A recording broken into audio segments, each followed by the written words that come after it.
What up, everybody? Good morning and happy Friday. Dan Kasper Show on the air. Appreciate you all tuning in wherever, however you may be tuning in. Radio dials online, video streams up and rolling on Facebook, YouTube, Twitter, all that good stuff all over the place. Doesn't matter how you're viewing us or listening to us. Appreciate you tuning in and making us part of your starts on this Friday morning of June 23rd, right before the weekends. What do we got on the good old game plan here this morning? Gonna talk some hoops. Bucks making a couple of picks last night, not just one at the back end of the second round, but the Bucks making a trade.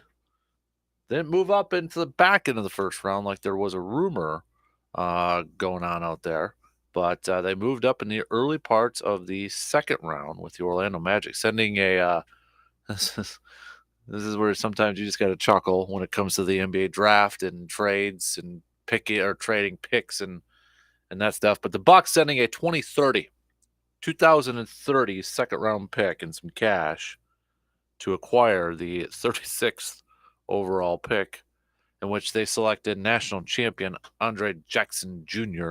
from UConn. And the Bucks holding on to the final pick of the draft, last pick, number 58 overall. They went ahead and selected Chris Livingston from Kentucky. So now, if you don't know too much about these players, we'll kind of break it down for you coming up here in a little bit, kind of give you a little bit of a background, give you a little bit of a scouting report on these dudes here. So we'll hold up there quick. I got to plug in something there. But we'll give you a little bit of a scouting report on these two dudes. And I want your thoughts. I know when it comes to the NBA draft, it's such a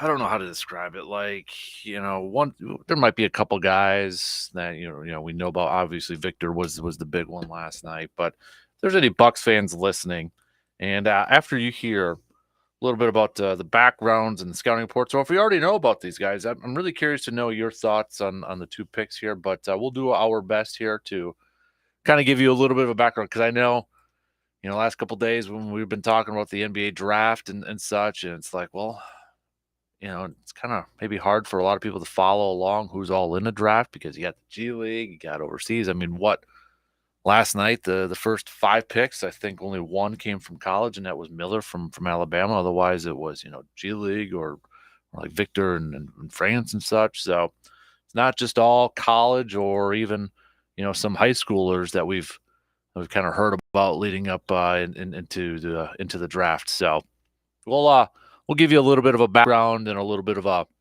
kind of scouting reports on the two newest Bucks players. And at least one of these guys, Andre Jackson Jr., he might be counted on to play some pivotal minutes, or at least play a lot of minutes for this Bucks team, knowing that they're strapped for cash. And right now the roster's pretty bare, so he might have to be counted on to fill in plenty of minutes this year for this Bucks team. So, but if you got any thoughts on them, you want to give me your opinions, your analysis, hit me up on Twitter at DANKASPER, Facebook.com/Kasper Sports, or Shoe Doctor's bullpen line with the text 715-830-1912. We'll talk some Brewers. Brew Crew back in action tonight as they are on the road. Going to be on the road trip for the next couple of series here, but they'll start off their road trip taking on the Cleveland Guardians. That's tonight. Wade Miley is going to be on the mound for the Crew. For the whole weekend, you've got Wade Miley, you got Freddie Peralta tomorrow, and then Corbin Burns getting the final game on Sunday. So we'll chat a little baseball. We're going to really kind of break it down coming up in the next hour with our good buddy, Mr. Brandon Berg, who will be joining us. And he informed me last night, because we've been talking a little bit the last couple of days about the Brewers offense and that. And apparently he's got pages of notes. He's been deep diving into this. He's been studying this. He is he's ready to kind of give his analysis on this Brewers offense. We all know they stink right now. But Brandon's going to kind of go a little bit more in a deep dive on this situation with the crew. So we'll get to that coming up next hour. Right before that, we'll catch up with the good doctor, Dr. Austin Crow, Chippewa Valley Orthopedics and Sports Medicine, for a little inside the training room action. So we got that. We'll hit up cream of the crop. You guys and gals, you can play along with us when it comes to cream of the crop, if you'd like. So if you got somebody that you would like to nominate for cream of the crop, send those puppies on over too. We got that. We got the Carpet City Florence Center local spotlights on there too. So we'll do that as well. Not a whole lot. I mean, we're trying to cover everything around here, but not a whole lot, obviously, with the football world and such. So, but it's going to be mostly baseball and some hoops chat coming up here for this morning. So that's kind of your rundown of where everything's going to be at here. I'm going to kind of lead things off coming up here in just a few minutes, talking a little bit of hoops, breaking down the the two newest Milwaukee Bucks players, and kind of give you a little bit of a scouting report here. But again, if you want to give me your thoughts, if you know a little bit about them already, or you kind of was maybe following along last night and you heard the analysis, or you were looking them up on, online and such there, give me your thoughts there. But I'll kind of lead things off right now, looking at these two individuals. Andre Jackson Jr. Let's start with him. Let's get the lead off going right now. Let's start with Andre Jackson, because let's just run into it. I know we're running a little early here this morning, but let's just run right into it here. Andre Jackson Jr. coming over from UConn. If you were watching college hoops last year, with UConn winning the national championship, and you were paying attention or following along to UConn's run to the national championship, maybe you've heard of, maybe the name kind of sounds familiar to you here a little bit with Andre Jackson Jr. But the biggest thing when it comes to Andre Jackson Jr., a couple of things stand out in terms of his strengths. It's passing and defense. Those are kind of the two biggest themes. If you've looked up, or you were looking up, or you're going to look up, a little bit of background on him, or maybe, looking up his YouTube highlights, or just kind of remembering what was going on last year during the tournament run here. But a couple of the biggest things that really stand out with Andre Jackson Jr.'s game here is his passing and his defense. And he's got a unique frame here. He's, depending on which sites, again, you're kind of looking at, because it's like the NFL draft. Apparently there's different sizes and different heights and different weights for everybody, because, I thought we all had one unit of, one way of measuring things, but, I guess it's depending on who's measuring you. But let's say he's around 6'6". I've seen 6'7", somewhere out there too. So, but 6'6", 6'7", a little over 200 pounds, about 210, 215 over there. And kind of if we're going to the typical positions, shooting guard, small forward sort of thing, he's around there. Otherwise, I think he's probably best described, excuse me, he's best described as a point forward. That point forward, where, if you're like, well, what's a point forward sort of thing? Think of like, maybe like a Pippen back in the day, and those guys. Remember, like when Jason Kidd kind of tried to make Giannis a point forward sort of thing. But, Jackson, point forward is kind of what I would call him, because of his passing ability and such. The one downfall, or I should say the weakness of his game right now is scoring, is lack of scoring. And really, some of the stuff when I was, reading it last night and looking up some of his reports and watching some of his highlights, some of the things kind of were similar to what they were saying about Marjan Beauchamp last year. Marjan Beauchamp, one of his weaknesses, if you will, or down parts of his game that they said last year, was the consistency in scoring with Beauchamp. And when you look at Andre Jackson Jr. and you look at his scoring numbers, I mean, they're not going to jump out to you. I mean, it's just, you look at it, 6 points, career points per game. And on the flip side, you could say, well, he's very unselfish. You look at his assists, led in assists and steals and all that sort of stuff. And maybe that's to a fault a little bit there. But something I think that the Bucks will probably work with a little bit, maybe being a little bit more aggressive. But he's kind of got an unorthodox shot too. When you YouTube him and you look at his jump shot or you look at his 3-point shot, it's a little unorthodox. But where I think he could be a contributor right away for this Bucks team is being a defensive presence, also being kind of a facilitator. He's an athletic freak. So, I mean, if you go to YouTube and you watch some of his highlights and you watch him in transition a little bit, then you kind of like, okay, him in transition paired up with Giannis. That could be kind of a fun little thing to watch out there. Watching those two kind of run it out. So he's a bigger, guy that you can probably, maybe stick in the backcourt with Drew Holiday, a little bit of a bigger back there, and improve your perimeter defense out there. Obviously, he's got the championship pedigree, got championship DNA in his blood, winning a national championship with UConn this past year. But I think the one thing that the Bucks are probably going to work on with him or try to improve on is his shooting, is consistency from his shooting, and maybe being a little less selfish. But I mean, right away, you look at this team. Let's assume that they bring everybody back. How much do you really need him to be an offensive threat, I guess? And then that kind of can develop into that a little bit. But you look at it and you look at those highlights and such, and obviously we'll see how his game transitions into the NBA level and such. But we'll see how it all kind of flows out. But it's kind of I'm sitting there watching him in transition and watching him play some defense on the perimeter, and he's a really good passer in my opinion. And you just kind of imagine, all right, have a streaking number 34 for the Milwaukee Bucks kind of going down there in transition with them, and it could be kind of fun to watch there. On the flip side, Livingston, the last pick in the draft.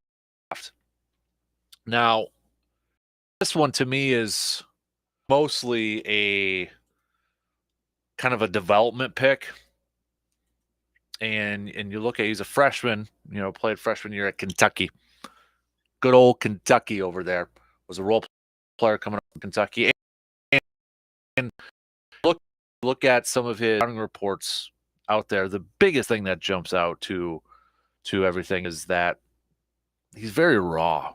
If we're looking for a common theme in all of them, he's pretty raw. Yeah, he's an athlete. He's got some fun intangibles. He's fun to watch, kind of in transition, streaking down the court and such. But again, it's the shooting and his consistency and the efficiency. It's got to get better. And he's a lot of fun to kind of watching that transition. He's got unique size. I should say unique size, but pretty solid size. 6'6", 6'7", about 220. So he's like a small power forward, if that kind of makes sense. A little bit of a smaller power forward is kind of what they were saying. He played in college, like a small 4 sort of thing, but he's got that NBA physical size. He's good that way, but a lot of stuff to still mold with Chris Livingston. I wouldn't maybe expect a whole lot from him this year. But again, Adrian Griffin, head coach for the Bucks, new head coach for the Bucks. One of the things that he, is well known for is developing younger players. And you look at, and I'm not trying to say he's going to be this next person, but when I was reading some of his stuff, some of his, scouting reports that are out there, because I'll be honest with you, I didn't watch a whole lot of Kentucky this year, right? I didn't. So I was like, okay, I got to learn a little bit more about this guy, and watching some of his YouTube stuff and looking at it, he's good rebounder for his size. He's got some nice explosiveness. We talked about those athletic traits. Makes some good cuts on offense, good in transition, can be a nice playmaker. saw a lot of his shots were either at the rim or a corner three type of thing.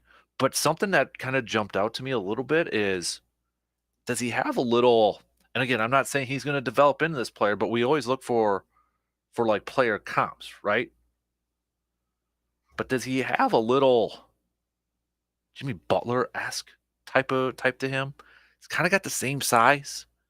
Jimmy Butler isn't, one of his things is he's not a consistent, mid-range jump shooter thing. He does a lot of his work, inside the box, get into the hole, get into the free throw line. Yes, he can nail you some threes and such. He did it against the Bucks and had that playoff run there. But he's more known for a guy that, will get inside the lane and do a lot of his damage there. And kind of watching Livingston's stuff on YouTube and that, I'm like, maybe like a poor man's Jimmy Butler type of thing. I don't know. That might be the very optimistic, if Livingston can continue to develop and the Bucks are patient with him and they can kind of work with him there. Maybe that's the top line there is kind of a Jimmy Butler-esque type of thing. I don't know. That was watching him and that's kind of what jumped out to me a little bit. If you're looking at like similar player comps, with height and weight and that sort of thing, it was Jimmy Butler that kind of stood out to me a little bit. So, but those are just some quick thoughts. I'll go over some of the grades. And I know I hate draft grades. I do, especially when it comes to the NFL, because we have no idea how these players are going to pan out. But when it comes to like NBA draft grades, I think a lot too is like, because a lot of us maybe aren't too familiar with some of these players. So get some of the experts' opinions on that. So we'll look at that and maybe look at a couple more of the scouting reports when it comes to these youngsters here. So let's take a quick break here. And then we'll really get more into the leadoff here. That was kind of a early version of the leadoff here this morning. But what are your thoughts on the two Bucks picks? Let us know. Hit us up with some texts. We'll be back in just a few minutes. Got a take on today's topics but can't call in? Then hit us up on Facebook, Twitter, or the text line and let your fingers do the talking. If Culligan isn't treating your home's water, you likely have water problems all around you, like hard-to-clean chalky residue on your shower, faucets, and bath, stains around your sink drains, spots on your dishes and glassware, plus dull, dried-out hair and skin, and problems you don't see, like scaly buildup in the water heater and pipes. But have no fear, you're in the clear with Culligan Products and Service. For all your residential and commercial water filtration needs, visit CulliganH2O.com for your local Culligan water dealer. This is Scott Pasak, owner of Colfax Chevrolet. We have a fantastic selection of vehicles in stock, and if you don't see what you're looking for, we will find it for you. We strive to provide an excellent customer experience, so stop in and see what makes Colfax Chevrolet different. Visit both of our lots in downtown Colfax, and for a buying experience completely online, visit colfaxchev.com. It's always a fantastic day at Colfax Chevrolet. Yeah, there's a whole lot of insane out there. In roller derby, it's not a game, it's a bout.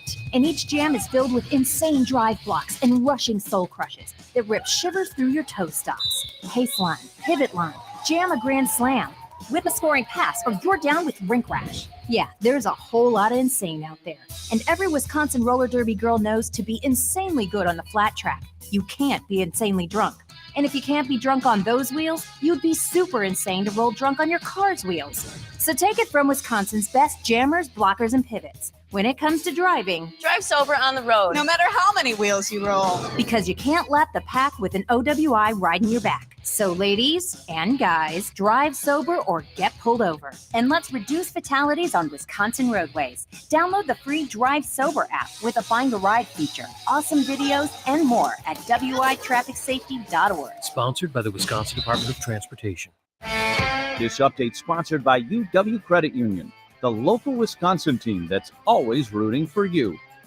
Bring the Brew Crew to your next beach day with the Brewers City Connect Beach Towel. given to the first 30,000 ticketed fans at the game on Saturday, July 22nd, courtesy of Haichu. Get your seats for the game at brewers.com/promotions. UW Credit Union, for every you. Join today. The Shoe Doctor is known for quality footwear. Remember, the Shoe Doctor can keep your feet comfortable during all the different outdoor weather and activities here in the Chippewa Valley. Work boots, casual shoes, sandals, and more from brands you trust like Keen, Merrill, Chaco, and Dansko, and that's just to name a few. Located on Claremont Avenue in Eau Claire, you can also visit them online at shoedoctorfootwear.com. The Shoe Doctor, quality footwear for work, sport, and fun. Yeah, there's a whole lot of insane out there. In roller derby, it's not a game, it's a bout. And each jam is filled with insane drive blocks and rushing soul crushes that rip shivers through your toe stops. Pace line, pivot line, jam a grand slam, whip a scoring pass, or you're down with rink rash. Yeah, there's a whole lot of insane out there. And every Wisconsin roller derby girl knows to be insanely good on the flat track, you can't be insanely drunk. And if you can't be drunk on those wheels, you'd be super insane to roll drunk on your car's wheels. So take it from Wisconsin's best jammers, blockers, and pivots. When it comes to driving, Drive sober on the road, no matter how many wheels you roll. Because you can't let the pack with an OWI riding your back. So ladies and guys, drive sober or get pulled over. And let's reduce fatalities on Wisconsin roadways. Download the free Drive Sober app with a Find a Ride feature, awesome videos, and more at witrafficsafety.org. Sponsored by the Wisconsin Department of Transportation. Who doesn't love Hy-Vee? Once you walk in the store, you're in for quite the shopping experience. So grab yourself a coffee and check out everything Hy-Vee has to offer. From their top-of-the-line produce section, A-plus bakery, a deli department that includes so many different cheeses you didn't even know existed, a superb meat department, and even shoes. Plus the best wine and spirits department in the area. And once you're done shopping or need to grab a bite to eat, they have many different options in their food court, including the popular Wahlburgers. Experience the Hy-Vee experience yourself today. Maybe you miss parts of the Dan Kasper Show because of the clown that lives in the sewer. You will do. Don't worry, you can get highlights of the show on the Man Cave Podcast, available on your favorite podcasting platforms.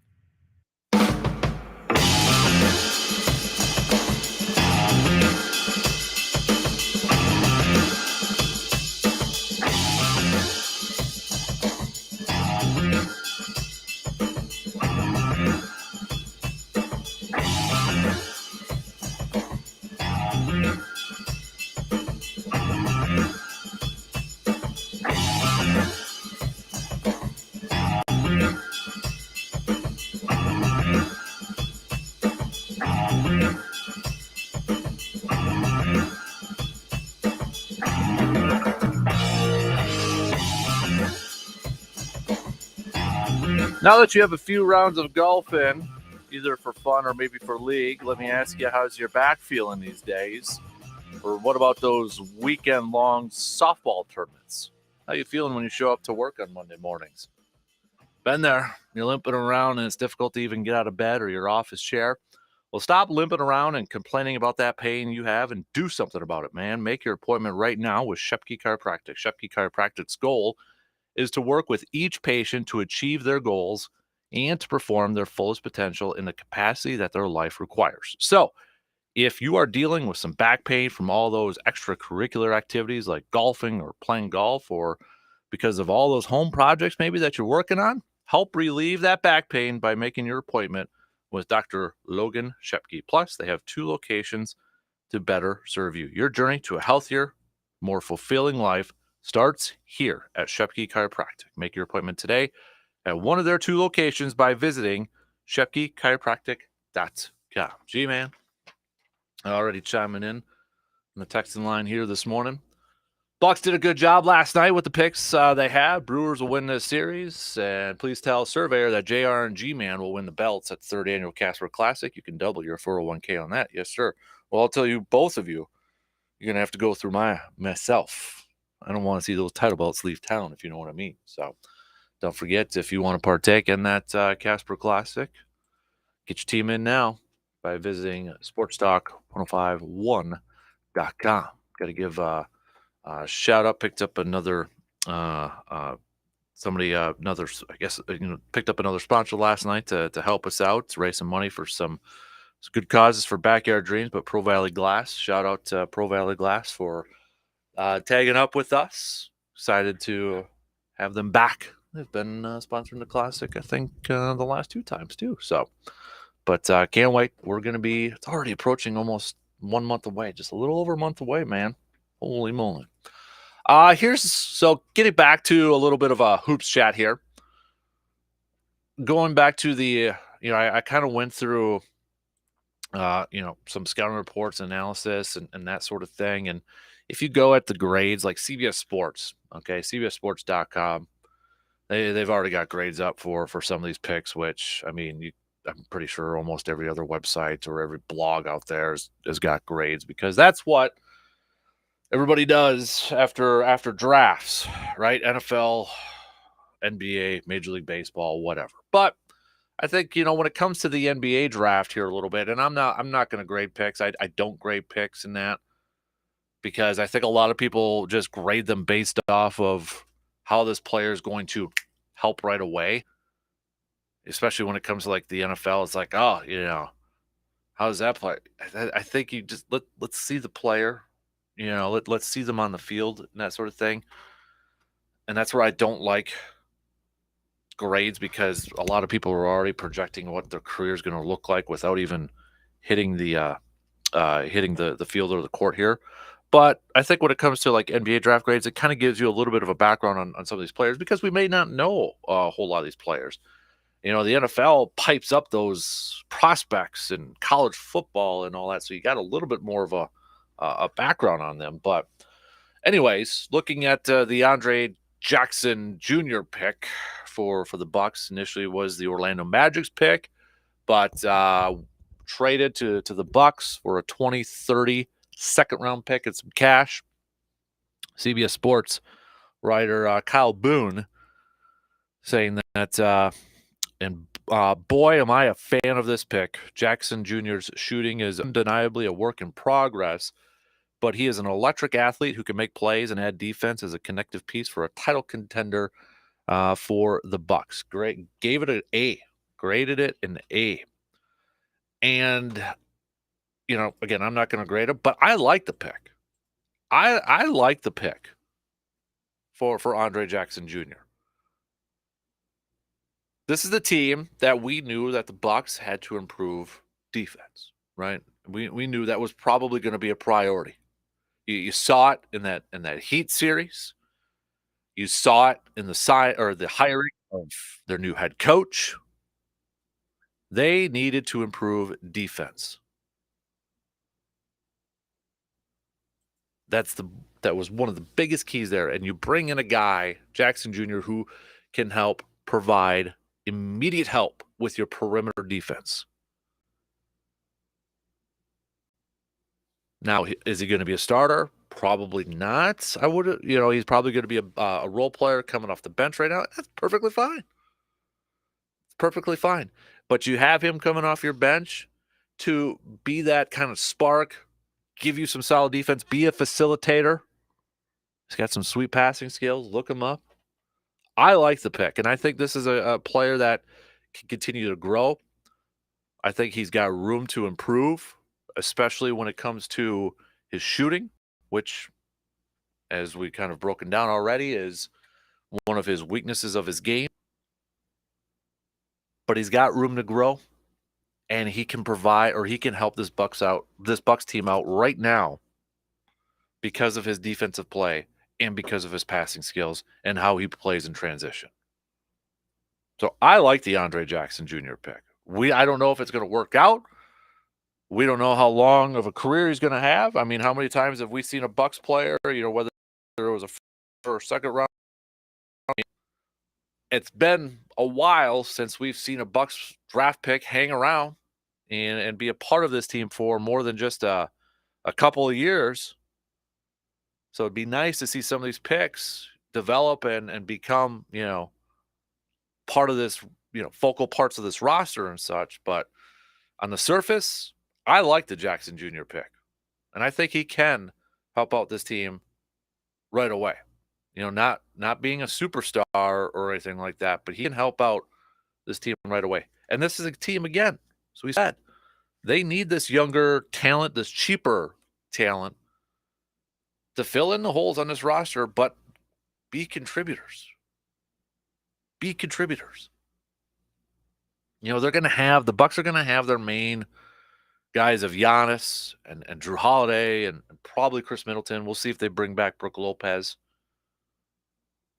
But they're going to need those other dudes who, have to come off that bench and don't have a ton of experience, but are going to have to fill in some quality minutes out there, fill in some big-time moments. And you factor in that Jackson's got a little bit of championship pedigree, I think that bodes well too. He's been at the big stage. He's been at the big moments. Got a little bit of that DNA in him. The Livingston pick, if we go back to the grades from CBS Sports, and again, this is from Kyle Boone. I'm not a huge fan of Livingston's game and thought another season in college developing would do him well. But I like the idea here from Milwaukee and taking a swing on a former 5-star recruit in the hopes of investing in him and hoping he becomes a useful piece. The last pick of the draft is always a dart throw, and the Bucks could have done worse here. And that's kind of what we were saying a little bit earlier. This is a pick that I don't see how, he's going to be a big-time contributor right away for this Bucks team. But if this Bucks team can be patient and, work with him for a couple of years, develop him here for a couple of years, he's got some intriguing parts to his game. 6'6", 6'7", 220. I threw out, a player comp of physical trait and right in parts of his game to a Jimmy Butler. Well, Adrian Griffin, the head coach, also, noted for his defensive philosophy, but also has been praised for developing younger talent. One player who a while ago was singing his praises for helping his game was Jimmy Butler. Now, I'm just not saying that he can develop Chris Livingston into another Jimmy Butler type of player, but if the Bucks are willing to be patient with him and willing to put in the time and the work in developing his game, a guy, again, who could work on being a more of a consistent presence, a more of an efficient presence on the offensive end, making his offensive game a little bit more well-rounded because he does a lot of his work by the rim, will shoot the three once in a while too. But if they can help develop and increase his overall offensive game plan, maybe you got something there. You got some clay here to mold with Chris Livingston and maybe develop him into a player that can help out this team down the road. He's not going to be a guy, I don't think, that'll help out this Bucks team this year in terms of trying to win a championship.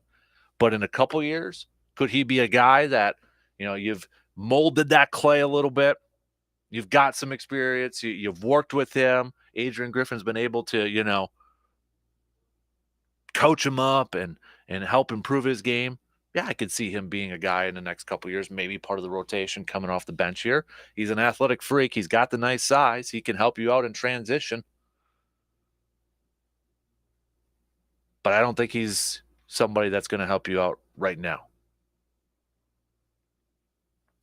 And he's probably one of those guys too, like Kyle Boone said, probably would have benefited more playing another year in college ball. Might have been a starter for Kentucky this year. But it's Kentucky too. I mean, how many of these guys do we see one and done? So he's got some good stuff to kind of build upon. Good explosiveness, athletic freak. He's a good cutter. Now let's just build upon that. Let's mold that a little bit more. So if the Bucks can be patient with Livingston, all right, let's see. But I don't think we're going to see it right away. I think we'll see Andre Jackson get some playing time right away. And he's another guy, too, that you can still mold and he can become a more well-rounded player. He can improve his consistency on the offensive end.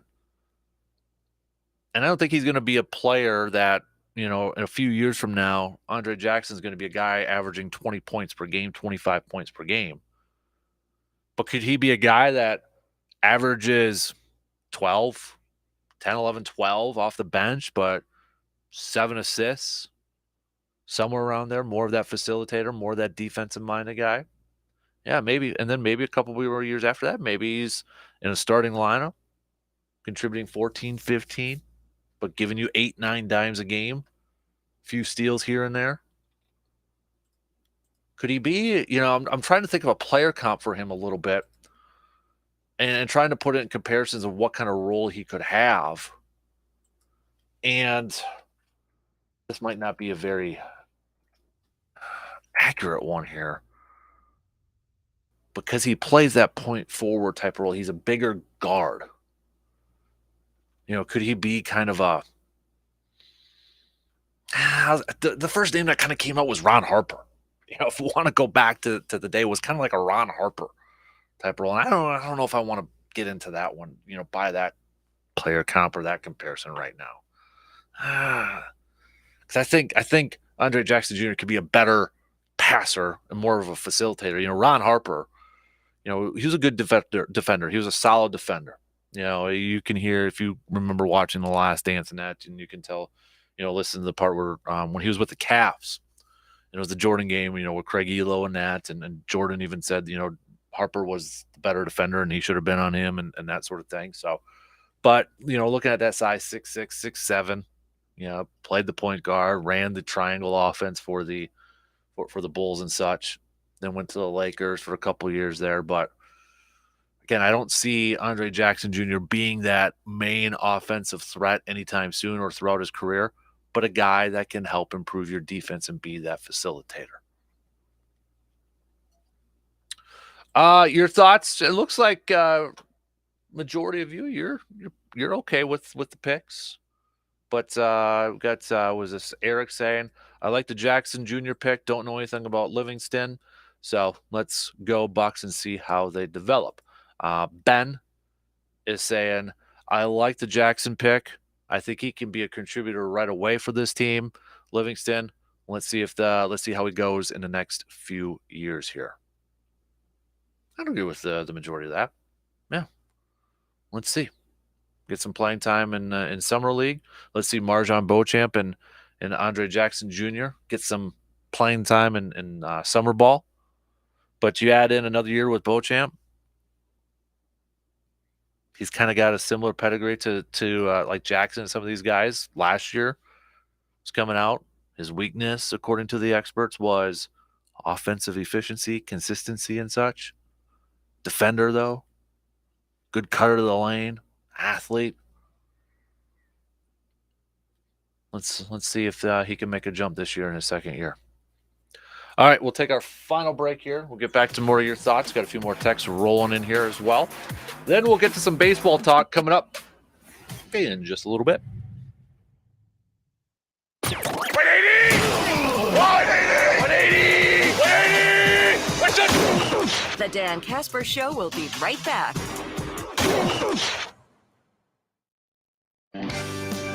This is Scott Pasak, owner of Koufax Chevrolet. We have a fantastic selection of vehicles in stock, and if you don't see what you're looking for, we will find it for you. We strive to provide an excellent customer experience, so stop in and see what makes Koufax Chevrolet different. Visit both of our lots in downtown Koufax, and for a buying experience completely online, visit KoufaxChev.com. It's always a fantastic day at Koufax Chevrolet.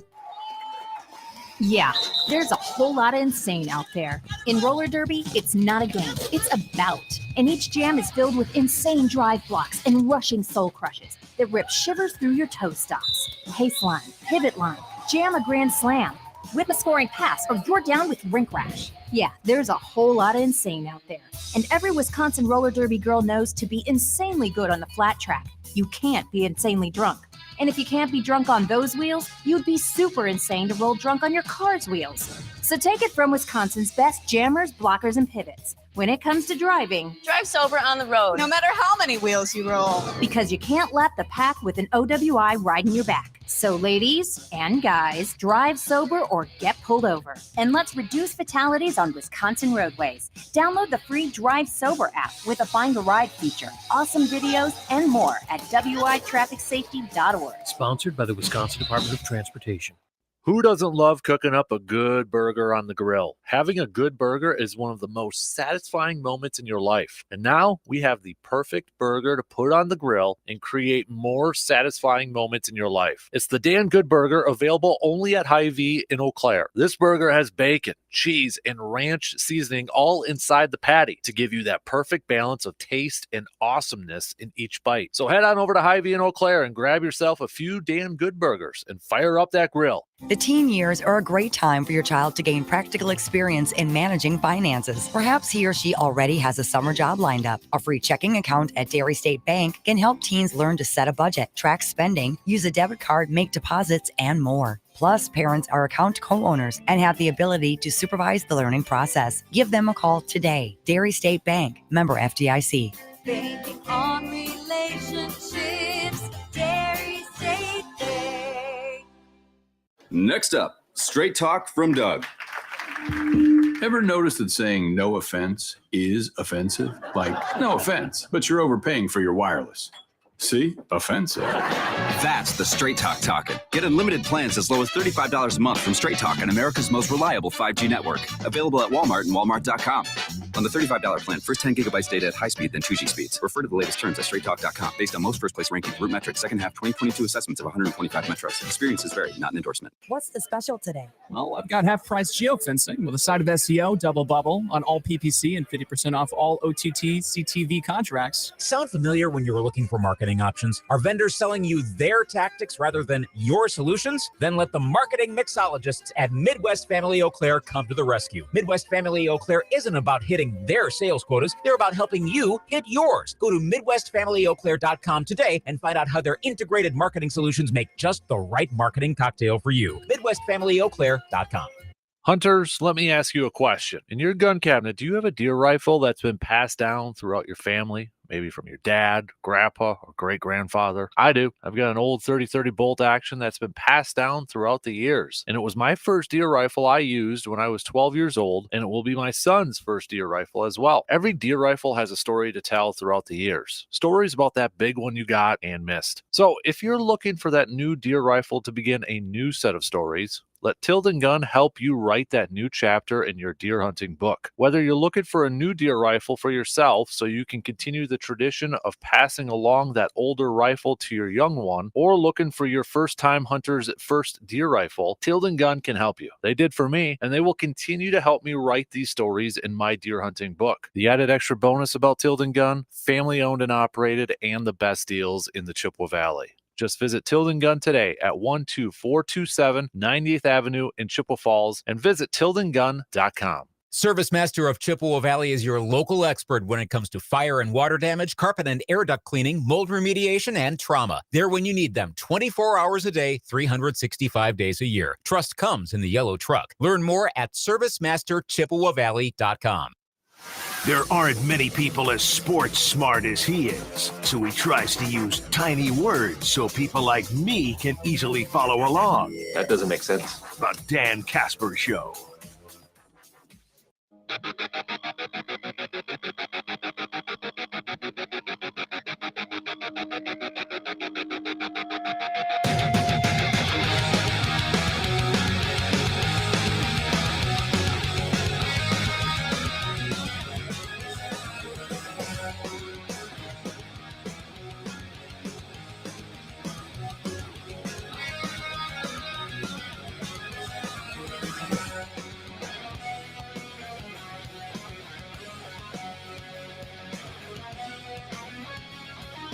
Summer cookouts are in full swing right now, and if you want to make sure your cookout is the one that stands out from the rest, you need to make sure your menu makes Joey down that street jealous of your backyard barbecues. So how do you do that? That's easy. Just head on over to Mike's Star Market. From burgers, brats, steaks, and chicken, Mike's Star Market has all the items you need to make your summer cookouts the talk of the town this year.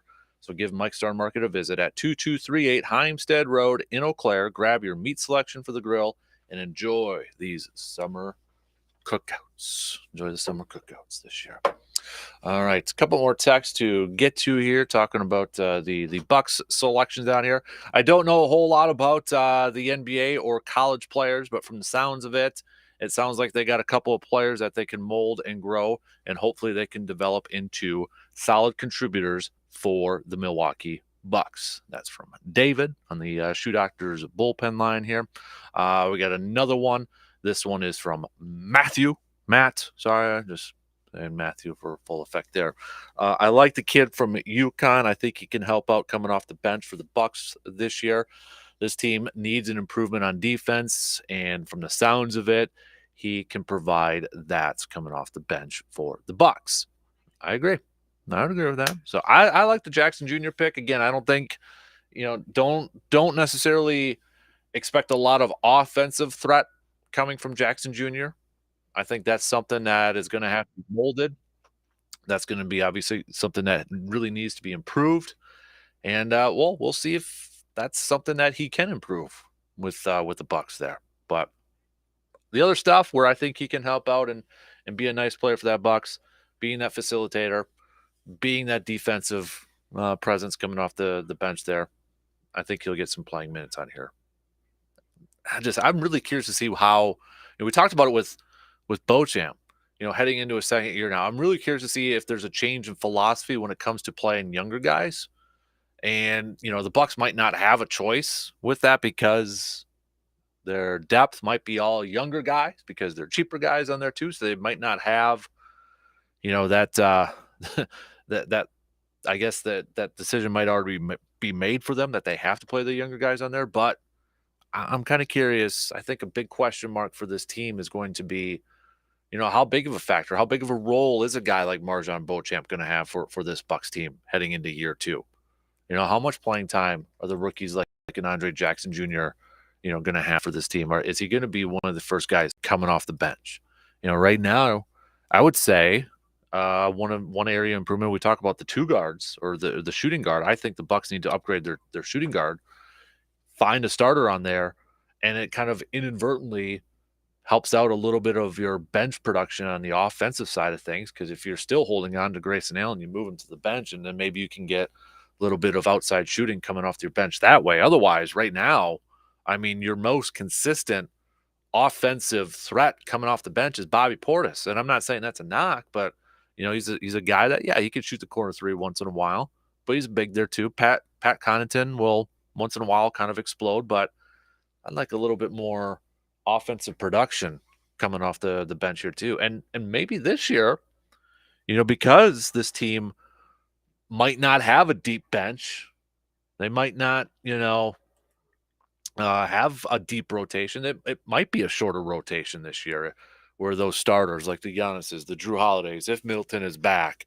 if Brook Lopez is back, they might be averaging more minutes per game. Whereas the last couple of years, we could say, wow, it looks like the Bucks have a deep bench. You can have a little bit more rotation in there. Might be a little bit different heading into at least this year. Might be a lot of minutes coming from your top 6, 7 players, and a few coming from other areas until they start to develop and you can maybe trust them a little bit.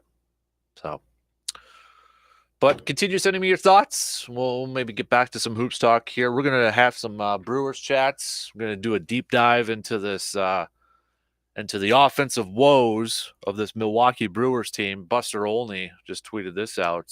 Here's a nugget that'll just make Brewers fans cringe a little bit.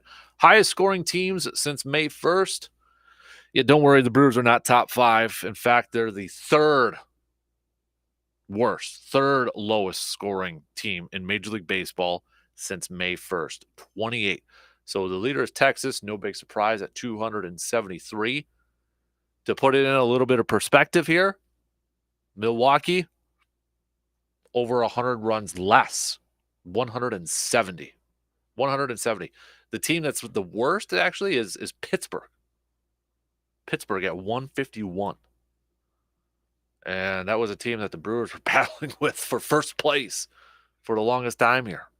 Back and forth there. But Milwaukee, since May 1st, just scoring 170 runs. Pathetic. We went through some of those offensive OPS numbers the other day. Pathetic. So what's going on? We'll try to do a deep dive coming up next hour. Coming up past 7 o'clock, though, we'll catch up with Dr. Crow for a little inside the training room, Chippewa Valley Orthopedics and Sports Medicine. We'll ask him what the heck's going on with Byron Buxton.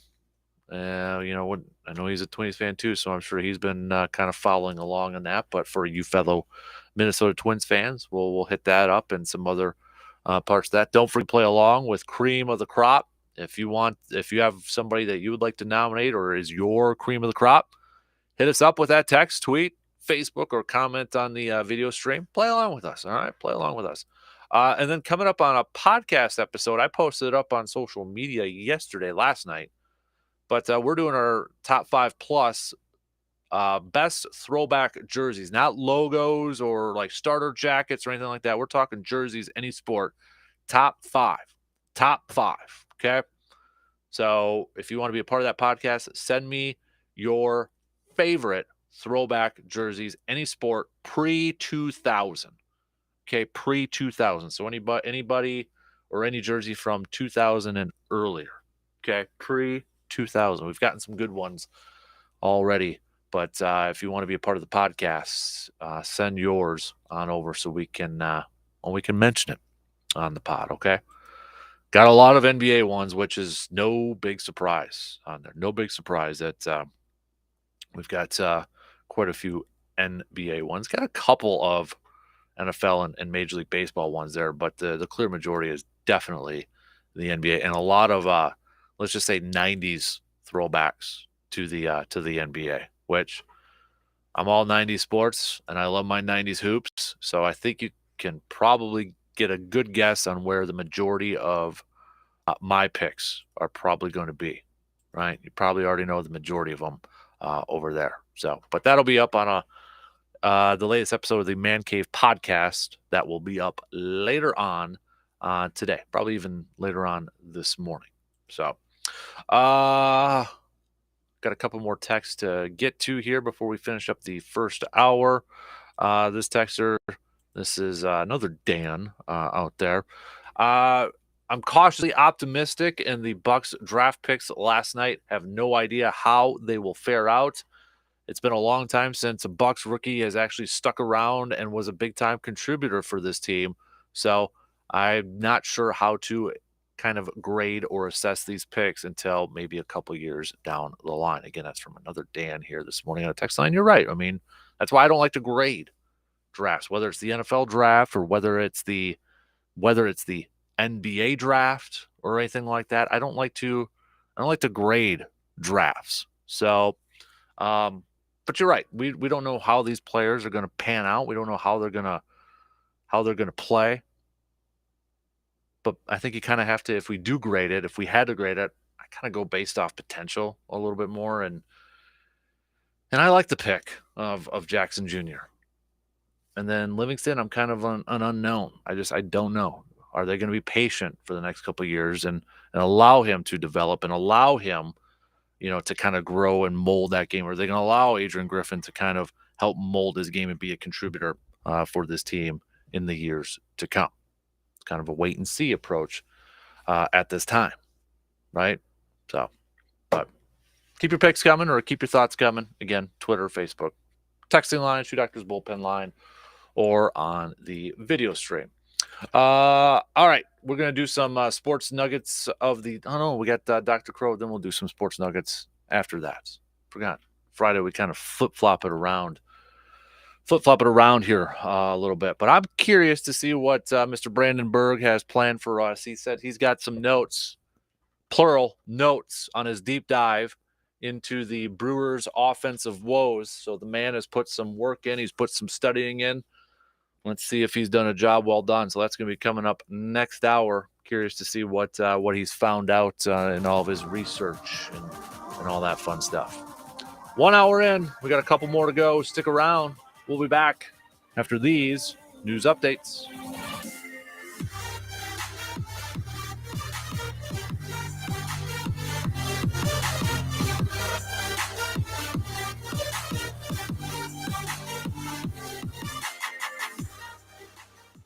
WAYY Eau Claire, W286CK Eau Claire, Sports Talk 105.1 and 790 AM. From the 715 Newsroom, it's Morgan McCarthy with your news on Sports Talk 105.1. Good morning. Here's what we're learning today. We begin in the courts with a man facing charges in connection with a shooting in Toma earlier this week. Yesterday, several charges were filed against 23-year-old Crimson Pereira following first-degree attempted homicide. Police say early Monday morning, Pereira followed a man to the 900 block of East McCoy where he allegedly shot him. The victim then managed to fight Pereira for the gun and was able to get that gun and then run to the Super 8 Hotel on Berry Avenue for help. The victim recovering from the shooting. In other headlines, with the mercury rising, Eau Claire police have a reminder. Of course, the temps are continuing to go up, but you don't want to leave the pets in the car. Police say about a call a week comes in about a dog being left in a hot car. And in 2018, the department reported they received over 100 animals being left in hot cars. This year, those calls have come in, and they're just a reminder. These hot temps, you want to make sure those animals are not in the car. The Aviation Administration and the National Transportation Safety Board now joining an investigation into a small plane crash in Waunakee as the plane crashed into the back of a minivan that was sitting on Knightsbridge Road. No one in the van at the time. 2 people in the plane suffered minor injuries. When it comes to Mother Nature, rain on the way is the rumor, and we'll take it as Wisconsin's drought conditions are worsening, especially in parts of southern Wisconsin. The latest U.S. Drought Monitor map shows areas along the Wisconsin River from about the Mississippi River to the Wisconsin Dells are under severe drought. None of Wisconsin was seeing that bad of drought conditions at this time last week. There was a ribbon cutting and a new business on the scene. TDS Telecommunications set up shop in Eau Claire. Maybe you've seen that new location on Mall Drive. There are fiber internet, TV, telephone services, and they announced expansion plans. It'll be here in Eau Claire and then also into Altoona and Chippewa Falls. And the heat makes you do crazy things, which is why stories like this usually come out of Florida. We're on a chase. Be careful where you put the cuffs. Authorities say 22-year-old Stephen Peterson sped through Flagler County in an SUV on Wednesday and struck multiple vehicles, but he kept on driving. An officer tried to pull him over, but instead cops say he drove around the running track at an elementary school and then to the county landfill. Deputies caught up with Peterson in a wooded area near the interstate, say he was only wearing socks and a piece of cloth tied around his waist.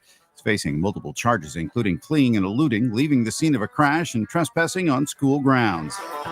I'm Michael Kastner. That's exactly what Casper did yesterday afternoon. We were wondering where the sports truck was and drove around the running track at an elementary school and then to the county landfill. For Sports Talk 105.1, I'm Morgan McCarthy. Starting off on a mild note again this morning, and more of the same takes us through the afternoon as we'll have a good bit of sunshine and temperatures climbing to the upper 80s and low 90s. However, later on this evening, we'll have a few chances that some showers roll through, most of which will be confined towards Minnesota, but better chances that some showers and storms head our way this weekend, cooling us off quite a bit with highs returning to the mid to upper 70s going into next week. I'm Sky 113 meteorologist Mike D'Andrea. A dependable, reliable work source. That's the emphasis of a lot of industries, including agriculture. Let's talk about that and other farm news this morning on Sports Talk 105.1 and AM 790.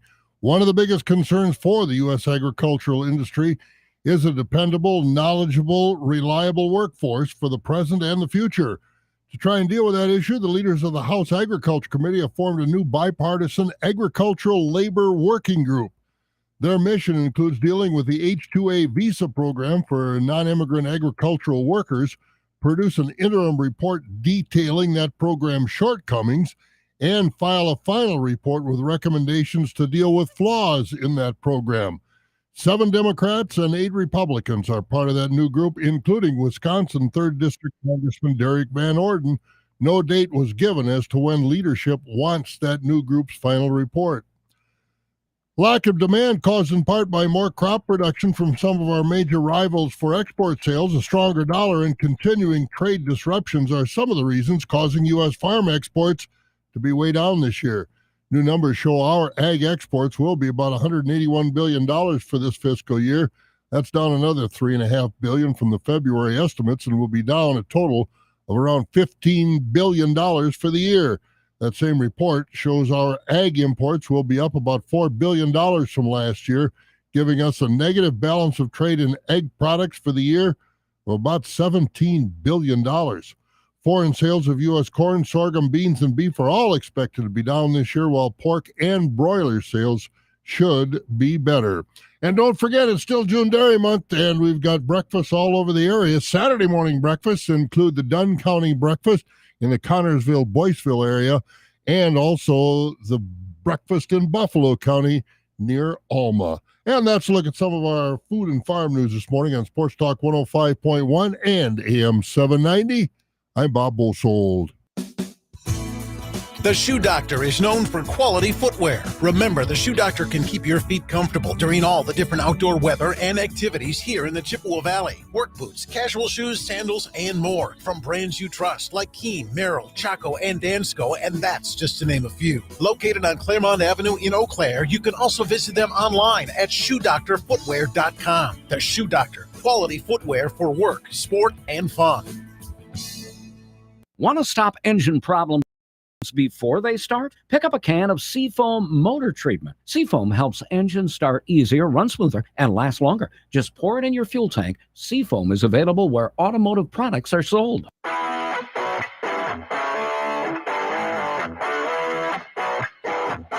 Crank it up.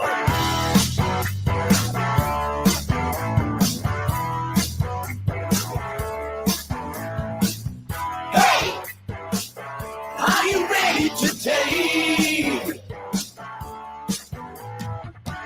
Get up!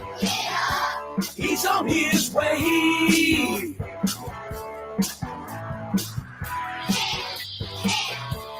He's our man.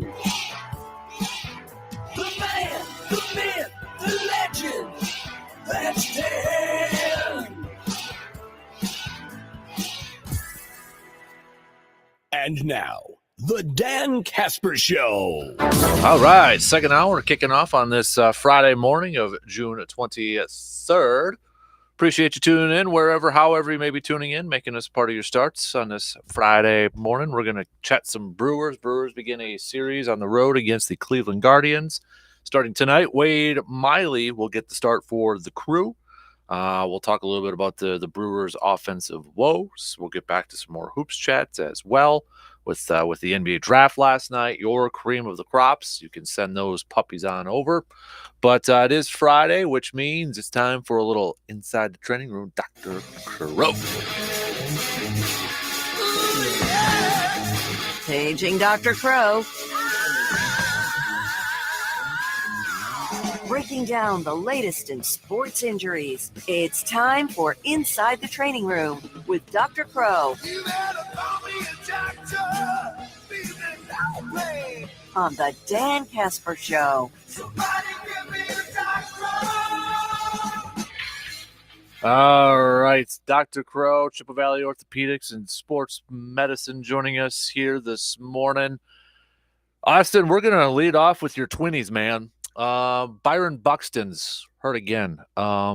He's got some rib injuries. Yeah, shocking, right? I was looking at his list. I Googled it just because I'm like, okay, because it seems like this guy's been hurt a lot, and now it's ribs. But these are just some of the things he's gone through throughout his career: ribs, leg, hip, knee, hip, knee, hand, hip, knee, hamstring, left shoulder, fractured great left toe. Is that just your big toe when they say great left toe? Yep. Okay. Yep. So wrist, I mean, all over. Sounds the place. cooler though. Yeah, exactly. So, I mean, I know he's got the term of like, chronically, always injured and all that. And I know we've kind of hit on this on various levels in the past, but is it just, bad luck for a lot of these players where it just seems like they're always dealing with something, an injury or something like that? Yeah, I mean, we have touched on this in the past, and it's multifactorial. I think you have certain players will have a specific injury that can recur, and then you start looking at it as a problematic situation. When it's a broad breadth of things like this, it's harder to pin it. I mean, obviously this one, I think he took a fastball to the ribs, and that could happen to anybody, right? Mm-hmm. So I mean, I think you can chalk this one up to that, but I was kind of tongue in cheek when I first said shocking about his being on the IR, because I mean, he really does. He spends a lot of time down there, and especially when we have the amount of money invested in him. But it's like I said, if you have a player who has, well, let's say a knee problem that recurs, then you're worried that it's an underlying issue, and that is something that can be a persistent problem as opposed to, knee, shoulder, hip, ankle, that whole thing. Then it's, I think then it's a little more flukish, but I don't know. I mean, some guys just seem to have a black cloud over their head. Yeah, and then I mean, not to necessarily pick on you guys or anything like that, but then you add in Carlos Correa, just kind of like, is it almost like, I'll ask you as being a Twins fan, are you just kind of like holding your breath and just kind of waiting for maybe something to happen with that ankle injury that, a couple teams bypassed on him last year in the offseason? Yeah, I mean, I think that is a huge question mark, right? I mean, it's and especially with how much, although he obviously hasn't been necessarily outstanding this year, it just had that talent level and see teams pass him up that were clearly gunning for him. You really have to wonder what it looks like. And I think we touched on it before, but my suspicion is that it's either a bone that didn't heal correctly or he's developing some arthritis in that. So absolutely, you're kind of waiting for the other shoe to drop on that one. Now, I was reading, this is from a couple weeks ago, it was from USA Today, where it talked about MLB pitching. MLB continues to be stricken with a nightmare epidemic, elbow injuries. This was from Bob Nightingale from the USA Today a few weeks ago. And I know, there's been some speculation. Is it the pitch clock where they're rushing, pitchers to get these pitches off and that sort of thing? It's got to be kind of hard to kind of pinpoint the exact reason what's going on, right, Austin? It's got to be maybe a factor of different things at this point. Yeah, absolutely. Yeah, I mean, I think I guess would have to look at the data over more than just one season. I mean, to attribute it to the pitching clock or whatever shot clock, if you will. Yeah. I just don't know how that would necessarily do it. I mean, it's not like a pitcher throws and then the arm somehow, it's not like a video game where like the stamina bar recharges or something, right? I mean, that's not how throwing usually works. It's more of an accumulative thing. So over a game, right? So they throw 60, 80, 100 pitches. As you get to those higher numbers, that's when the arm fatigues as opposed to one pitch to the other, right? You're not completely fatigued after a pitch and then you have to kind of rejuvenate the arm. So I don't know if that's necessarily going to be, but if we see it over several seasons, perhaps there is a correlation there. I guess I would be surprised by that. I think it still just boils down to this. I mean, you have pitchers that are throwing harder. Mm-hmm. They're trying to throw, pitches that are just, I mean, the velocity is just continuing to rise. So the forces they put across their elbows and shoulders are really just, I mean, if you ever want to just take a look at it, watch a slow motion video of an MLB pitcher and you see what the shoulder and elbow do. That is not a natural motion, right? I mean, it is just unbelievable what their arms are doing. And so it's no surprise that they have these type of injuries, frankly. It's actually surprising it doesn't happen more. So I think it is multifactorial, absolutely. But I think it's a picture of just the velocity that these guys are trying to throw with as opposed to anything else. But who knows? Maybe that pitching clock is playing a role. And I think, again, if that pans out over a couple seasons, I think they'll probably change that rule. Mm-hmm. Yeah, I was in the article, too. Here's a quote here. It says, nearly half of all Major League Baseball teams are now using what's called Uplift Labs to help curb their injury rates. It provides movement tracking and analysis and reports to help identify potential risk factors. And as the director says, we know pitchers are throwing harder and faster than they ever have, and there will always be a lot of stress on the joints and body segments, as you just said. And as he's saying, it's just not a natural human movement.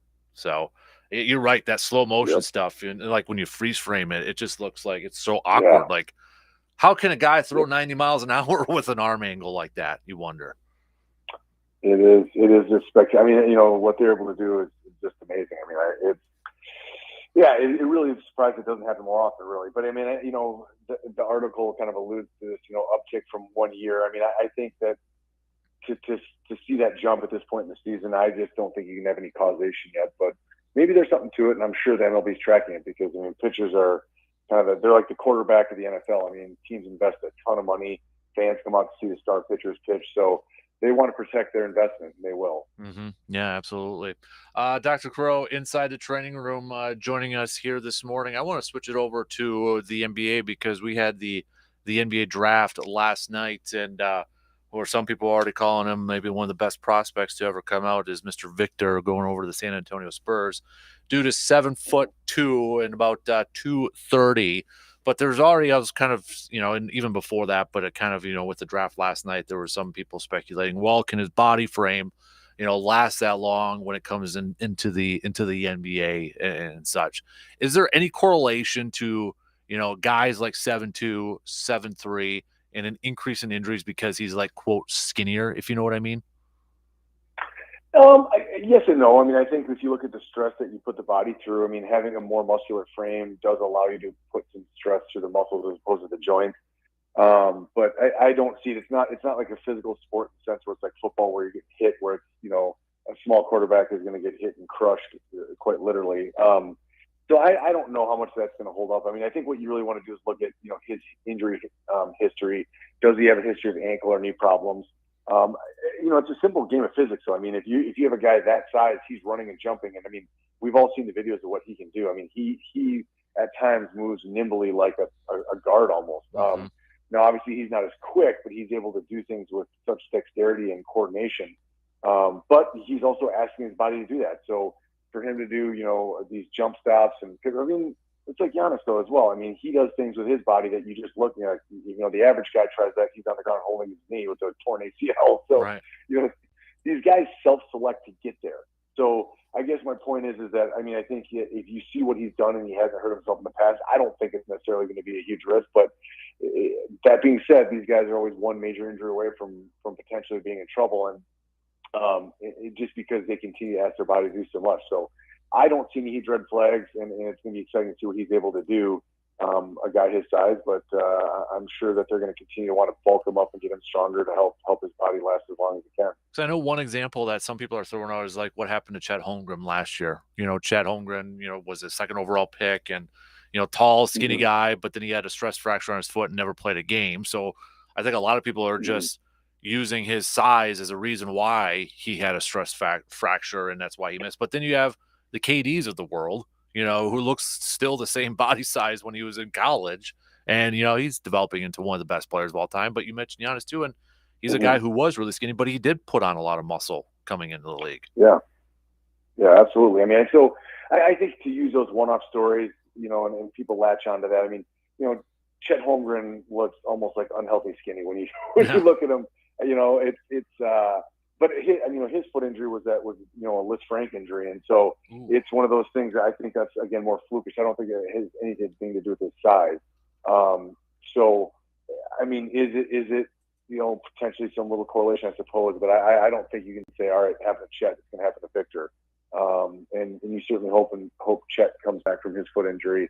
I guess I haven't seen him in the news much, so I assume he's progressing as expected. But I mean, those guys are always going to have the risk of those. And, big guys do have a lot more foot problems. I mean, simply put, if they're that big, the stresses they put across their foot, just like a pitcher puts stress in their elbow and shoulders. These NBA guys, every time they plant, jump, cut, they're putting stress through their feet and ankles that more normal people just aren't doing. Right. Yeah. And then, you don't see the Shaqs of the big mans of the world anymore come through basketball, right? Maybe that's just kind of a change in the style of game because everybody wants to shoot the three.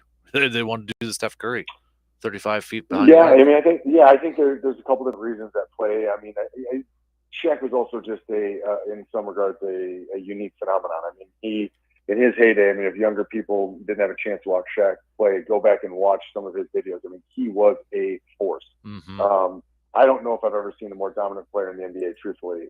When he was in his prime, there was literally no stopping him from backing down and throwing it, dunking. I mean, they had to Shaq. They had to basically follow him to get him to stop. But right. I think, I think to see that size, athleticism, it's just rare. So maybe we'll see another person like that. I mean, Zion Williamson, people were kind of correlating him with that potential different player, but he's obviously had his injuries. Although there's some question along with that. I mean, he's been a player that hasn't panned out, and I think it's multifactorial as well. So I think the game is changing, athletes are changing, but I think someday we'll probably see a player along that vein again. But time will tell. Last question for you, kind of going back to Victor here, because somebody just sent me this article too.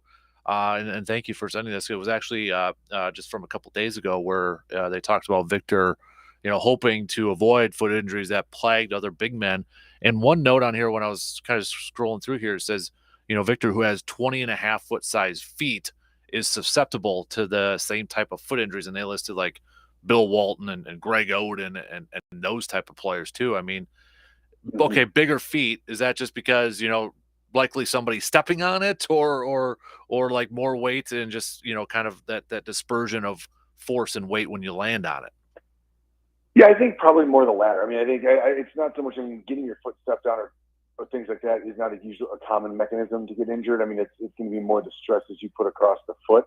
I mean, it's essentially it's a lever, right? So when you push off, your foot is a lever that pushes down. That's how you push forward or jump or sprint, whatever you're talking about. And so those stresses have to go through the foot. So if it is broader and bigger, that is going to put a little more stress across some of the midfoot, which is the Lisfrancs. I mean, that's a risk. And then what Yao Ming had, Bill Walton had, those were navicular stress fractures, and if they don't heal, they end the career. And so, I mean, there's been a number of athletes that have had them, but some play through them. Malcolm Brogdon had that in college, and he came back and has had a good NBA career. So it's not necessarily the kiss of death, but those bigger guys with those problems, it's serious, and so they'll probably do a lot of preventative care to try to avoid even going down that path. So ounce of prevention is worth a pound of cure situation. Does that even really quick since we were talking about Shaq and his size and that, does it make it a little bit more impressive that he never really at the beginning parts of his career in his prime never went through any of those type of injuries? Yeah. I mean, he was a unique phenomenon. I mean, I think just if you see him and how big he is, I think people often kind of lose perspective of how big of a human being he is. And so what he was able to do with his body, I mean, I'm sure he's starting to pay the price now with his body wearing down, just the forces that he put through it. But yeah, it was impressive that he really, maybe late in his career he had some, but I don't remember him really being injured much at all. Yeah. I think it was just late in his career, but again, you factor in age and kind of wear and tear at that point, I would think. Absolutely. Man. Yeah. He's Dr. Crow inside the training room, Chippewa Valley Orthopedics and Sports Medicine. Dude, appreciate the time as always. Have a good weekend, and we'll catch up with you again soon. Okay, bud? Absolutely. Take care. You got it. There you go. There's Dr. Crow inside the training room. We're going to take a quick break here, and then Brandon's got his notes all typed up, not old school in a notebook or anything like that. We'll see what he has to say about these Brewers' offensive woes.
With all the running around you've been doing so far for Little League games and quick weekend road trips, are you starting to realize maybe it's time to get a new vehicle? Where do you start, though, since buying a new vehicle is a very big decision in your life? Well, take some of that stress off and make your decision easy by visiting Toyson Ford in Chippewa Falls, family owned and operated. You can trust Toyson Ford when it comes to finding that new vehicle for you that fits in your budget, but also gets you to where you need to go. Having a proper vehicle to get you to those Little League games and family get-togethers is important, and Toyson Ford knows that. That's why you can trust them to help you find that new vehicle. Just go visit Toyson Ford in Chippewa Falls today. And while you're in Chippewa Falls, maybe you can go visit Brandon Burke somewhere and chastise him for not inviting me to golf with him and Justice today. So that hurts my feelings, bro. Just saying. Could have gone. I don't have the kid. So. Oh, why don't you then? I said you could. I'm not inviting myself. I said you could come. Oh, and be the fifth wheel and get yelled at because there's a fivesome probably? Number one, I don't know if there's going to be five. Number two, it wouldn't be the first fivesome I've seen on the course. That's one of my grind my gears whenever I see a fivesome on the course. Slows everything down. And you guys walk, so it really slows everything down. Don't be those guys. Don't walk? If you got a fivesome, don't walk. I've seen how you hit. It's going to take a while. It's true. I think this is the second time I've seen you wearing that polo there, too. Is that your go-to golf polo now? I decided it'd be a good. Yeah. G-Man, he's wearing the classic polo. It's going to be very, very warm out, so I figure, and you're wearing white. That's true. Very astute. Astute. Of you. I'm going to be sweating the way it is. I'm just trying to rattle you right now. I'm trying, and you're so just even keeled. Well, here's my thing. Like, I've only seen you legitimately mad at me once, and that was the Zima incident. Yeah, that's true. You were legitimately mad when you didn't bring it in. No, when I thought it was going to be a lot easier than it was. Yeah. When I'm just like, oh, I'll go get that for you, and then I went to get it and could not find it. Yeah. But so at this point, then there becomes two ways. So Zima's the bar. apparently, I mean, this is you, not me. But I figure there's two ways you can handle this. Okay. I can either be overly nice to you to try to smooth this over, or I can just kind of pick at you about it. I think we all know what option I'm going to choose. I don't know what option you're going to choose. I might just pick at you about I think this that's a little what bit. yeah. That's where I'm leaning. I was going to say, because you're not really, I mean, you're nice, but you're not overly nice. No. If I'm overly nice, then there's probably a legitimate issue. Right. Like, okay. oh, this is something something really went wrong. All right.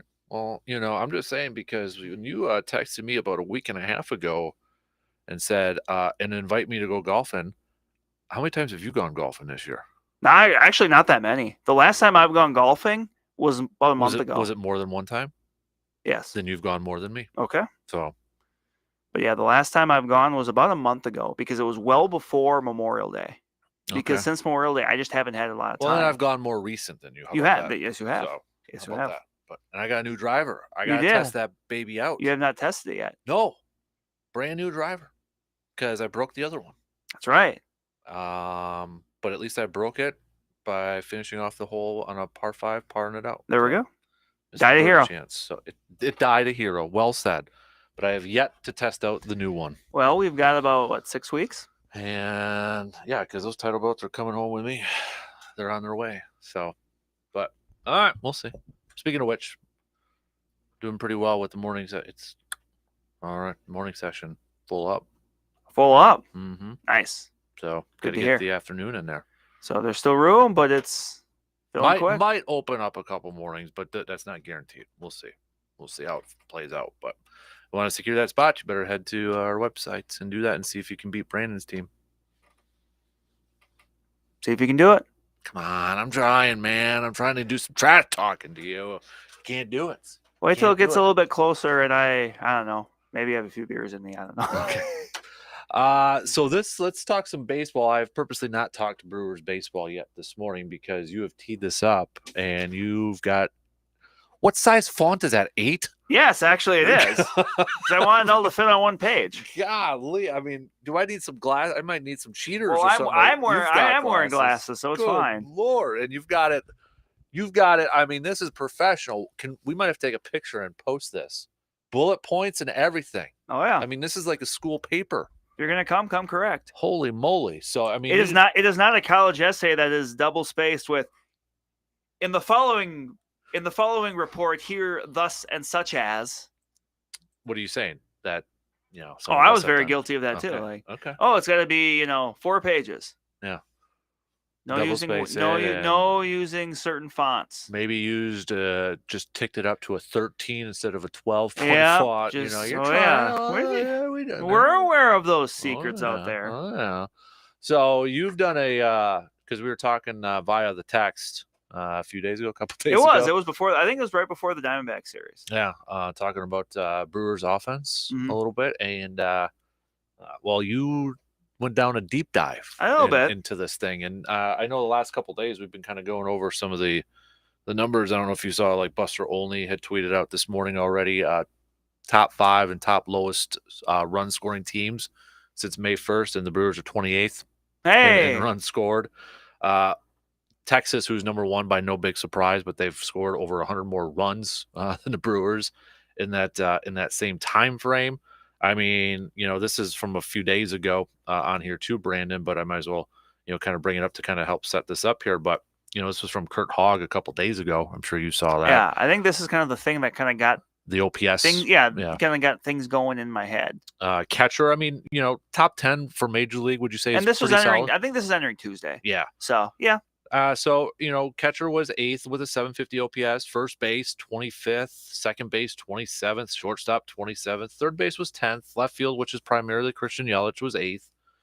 Center field 14th, right field dead last 30th, and DH, when your job is supposed to hit, 29th.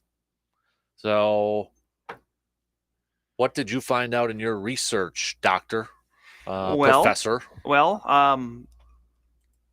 kind of alluding to that a little bit. I mean, based on those numbers, I mean, there's a few people kind of in this that I'm really not going to, I guess, take to task. And those are kind of the people you mentioned. Catcher, not really. I think William Contreras and Victor Caratini have done pretty well. You mentioned those numbers, top 10-ish. That's good. I mean, I think William Contreras, for the most part, has been as advertised since that trade. He's hit lefties really well. The offense has been there. He's done a really good job framing as a catcher. And Victor Caratini, I think, is just a perfectly fine backup catcher. Is he kind of like the Manny Pena? Yeah, a little bit. I think Pena was a little bit better on defense, but Caratini being a switch hitter, hits righties. I just think I don't really have anything negative to say about those guys. They get a pass, and so does Christian Yelich. Like, Christian Yelich, after a slow start, has really kind of settled into being good. Not great, not. I mean, look, I don't. Would you say he's at that Marlins level that we've I think it's probably pretty fair to say he's in that realm. It's not 2018, 2019, but I think so many people, the conversation's been, look, it doesn't need to be that.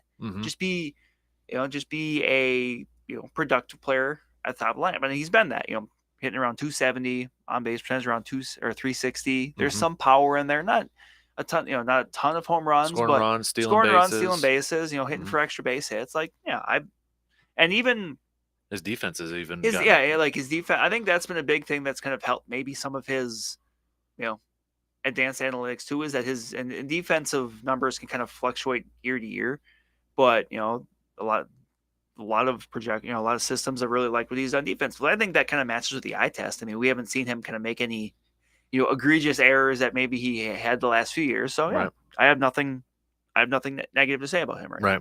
And it's interesting that I saw third base was top 10 too. And that kind of surprised me too. And I looked, and all my numbers I got were as of yesterday. Okay. So I wanted to get a little bit of an upgrade, and that number's fallen to, they were 11th in OPS, but still, like, that's a little bit of a surprise. And that actually caught me by surprise too. I was like, well, what's up with that? And honestly, the big thing I found was, and I don't know if there's something behind this, or if this is just kind of a thing that happened, but Brian Anderson's numbers when he plays third base are much, much, much better than when he plays right field, because he's offensive numbers. Yeah, because he's kind of split time between there. When he's played 40 games at third base and 37 games in right field, so about the same. But at third base in his 40 games, he's hit 274, 363 on base, slugging almost 500 with an OPS of 850. That's quite good. That's as good as anyone on the Brewers team. In these games where he's played right field, he's hit 200 on base of 318 and an OPS of 645. So nearly 200 points, or actually it is 200 points higher when he's playing third versus right field. Now, I don't know if there's something to that, or if that's just kind of one of those, not a gigantic sample size, but enough. But to me, I think that kind of sticks to the idea of, maybe just keep him at third. Like, Mhm. I don't know if there's just a comfortability Like a thing there. mentality Yeah, thing a I don't little know. bit, or- I don't know. Like, but that's kind of what the numbers say. Mhm. So, and I So think would that mean Luis stays at second then? I think Urias? so, and I think Luis Urias is a better fit at second anyway. Mhm. Now, the other thing I noticed too about Ryan Anderson was, like a lot of guys on this team, he has some pretty significant reverse splits, meaning as a right-handed hitter, he hits righties a lot better, and that's been the case throughout his career, but it's much more pronounced this year. But so to me, if I look at third base, the best way you kind of optimize that is Ryan Anderson, playing against righty, so he's going to get the lion's share of the play there. I think people have, generally liked his defense too. He's got a really strong arm. I mean, we saw in the game, was that Wednesday? Yeah. Where he had that really great diving play. I mean, he's got a great arm. Like he works there. Mhm. But maybe against lefties, if you don't start him there and he's out of the lineup because his numbers against lefties aren't great, then if you do a little bit of moving around, Luis Urias has generally hit lefties, and Luis Urias is someone that he's off to a slow start, but it does feel like he's kind of starting to maybe find it a little bit. Because remember, he got hurt on opening day. He kind of struggled coming back, even in the minors, and he struggled ever since. But it does seem like he is starting to put it together a little bit. Mhm. The issues I have with the offense, and I'll get to those, but it doesn't really, to me, it's not so much like third base and second base. And even shortstop, which the numbers aren't great, but, I still believe in like some of the players they have at those spots. They just haven't produced yet. Mhm. And so if you're going to go that route, I think second base, maybe against lefties, you have to give someone like Andrew Monasterio a bigger look, because he has hit lefties well. Now it's abbreviated. A lot of these sample sizes are pretty abbreviated, but right now, if we're trying to look at how to, kind of make this offense a little bit better, I'm dealing more with in-house things, because, you could say, oh, why don't they go trade for this guy or that guy? Right. Well, you're probably not going to see a big move like that yet. Right. Now, I'm sure next month, as long as the Brewers are still in contention, that's a conversation we'll have. But for the time being, we're not going to have that conversation. Right. So, maybe on your Monasterio a little bit more at second base, because, he's hit lefties at a pretty decent clip. And just overall, I think he's been all right. Like, for a guy that's getting his first taste of the majors, I think he's held his own. He looks like he belongs. He's not overmatched. Mhm. And that's why he's been able to stay with the team longer than maybe they were anticipating at first. Mhm. To me, the biggest issues lie in a couple spots: first base, right field, DH. Those are spots where generally you're going to get good offense. You're Those supposed to, at least, Yeah, right? you're supposed to. So those are high. You have higher expectations for those spots. They're further down the the defensive spectrum, meaning you'll handle some poorer defense if you got somebody there that hits. Mhm. Guys That's why like- you hear like the outfielder maybe goes to right field, maybe not the greatest defensive one, but Right. because of his bat sort of thing. Yeah. Those are spots. It's not the whole, hey, stick that guy in right field because they stink, No. when we play softball or something Right, like that. right. And first base, and I mean, obviously, especially DH, because there's no defense involved there. But you mentioned, first baseman entering yesterday were 26th in OPS, and that's primarily Rowdy Tellez. And look, a big chunk of that is the fact that Rowdy Tellez has struggled. Like, he has kind of progressively gotten worse the longer he's been in Milwaukee. His first year he was in Milwaukee, when he got acquired in 2021, hit 272, 333 on base, OPS over 800, 814 to be exact, in about half a year with the Brewers. That's solid. Like, obviously that'll work. Last year that slipped. He hit 35 home runs, but his OPS slipped to 767, hit 219 with a 306 OPS. That is not exactly, but roughly in the neighborhood. You remember Chris Carter? Yes. Twice, Yep, 2016. first baseman. Led the major, and that year he led the majors in homers, and the Brewers non-tendered him that year, and he really kind of bounced around a little bit, but that was kind of his last cup of coffee in the majors. Because did he go to the Yankees after that? He or did. something He like floated around a little bit, but it never clicked for him. Mhm. He was a low. He swung and missed more than Rowdy Tellez did, but he also can hit more home runs. Mhm. So like, it's just I don't know. Rowdy is somebody that I just think that might be maybe be a little bit worried right now. Mhm. He should be, just because you have kind of one job essentially, and that's to provide power to this lineup. And he's been a streaky hitter, but I don't know. He's not doing himself any favors right now. Right. And but something that they've started doing that I do like, that I think could help is, we've been talking for how long about, well, who's going to play first base against lefties? Mm-hmm. Eventually, just this year. So it was supposed to be Voigt. It was supposed to be Luke Voigt, yeah. and then it was for a while it was going to be Darren Ruff, but then he got hurt. So it's like, Mhm. well, what do you do? More recently, they've started playing Owen Miller there, who has played first base before. He played with A Cleveland. lot with Cleveland, He played a right? lot with Cleveland. Now, he doesn't look like your typical first baseman because he's not this big hulking power hitter, but I do like that because he hits lefties really well, and he has this year. I mean, he's got, the OPS is only 778, so it's not super high, but it's as high as you're going to find on the team. And, he's hit 328 with a 371 on base. So he's getting on base against them. It's just not super powerful. But at this point, you're just trying to figure out, okay, how do you use what you have? Mm-hmm. And to me, that's something you do. Now, this is one of those spots where it's like, well, what do you do? I don't want to just be up here saying, well, this sucks. But what do you do? Well, at first base and DH, I guess, there's always the one option, which people are going to bring up. Mm-hmm. And, it's Castanera. Someone who, he's, by now, people know the book on Castanera. Mm-hmm. But, he's, once again, he just returned to the lineup, I think yesterday, because he was hurt for a while. Yeah. But hit AAA pitching, returned to the lineup last night, hit a home run. I think it was his first at bat, but then I think he struck out the next two, so that's very much the Castanera experience. Mhm. But if you're, you're looking for something like his numbers last year, like when you look at like OPS, it was, especially considering what you have this year, they're actually pretty good, Mm-hmm. comparative. The issue is you just have to deal with strikeouts.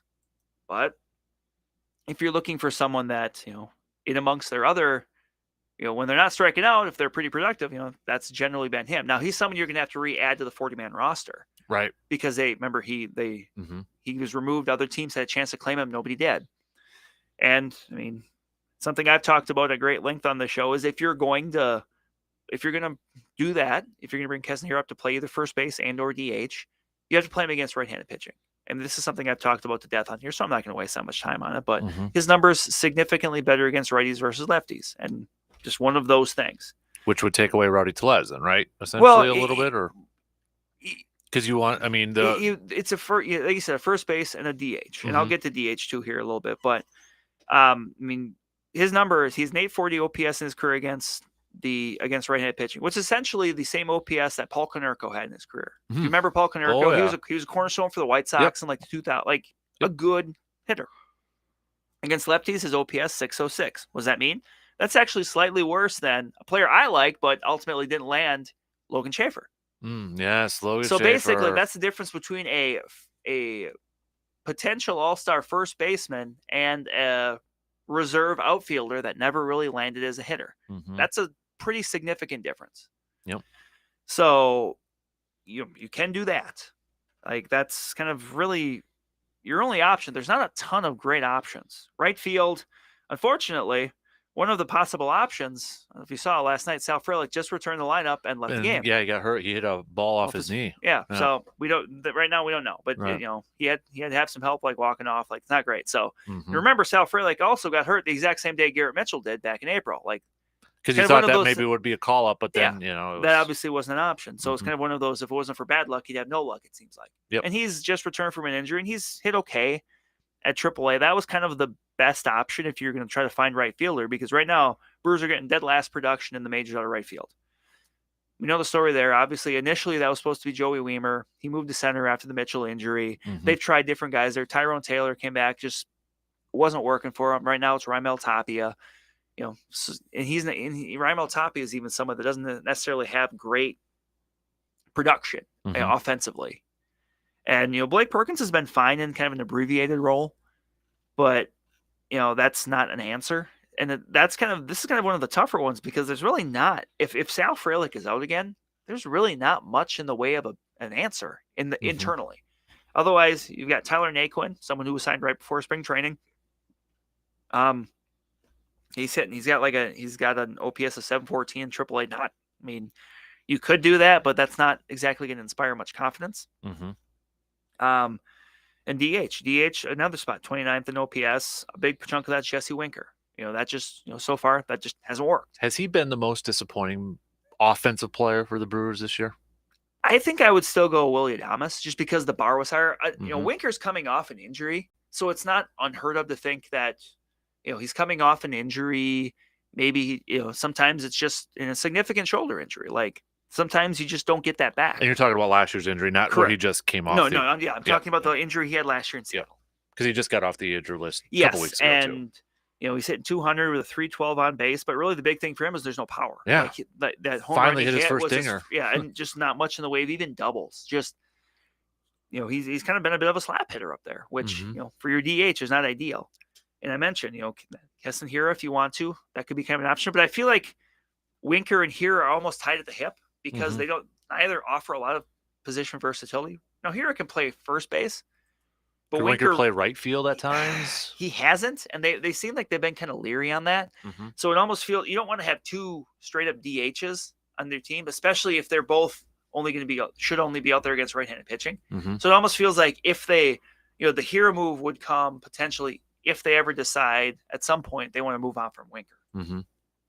So those are kind of things that are connected a little bit, but that's.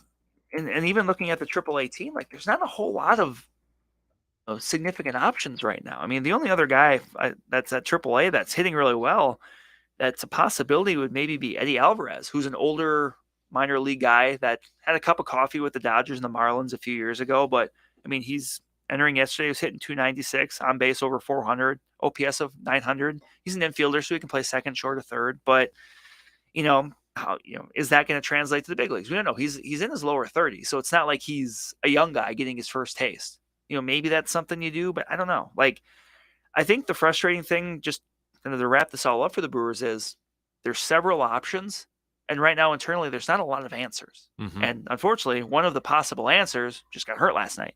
So Jackson Churio is he's not a legitimate option I right don't now. think so. Yeah. I don't think so. I don't think you don't make that jump. He's double A right now. He's right? double. I'm even someone that if you don't see Jackson Churio till like the end of next year, I'm fine with that because I don't want to rush it. Remember, the kid's 19. Yeah. Like, I don't want. And he didn't necessarily come in with the hype like a Griffey or a Bryce Harper.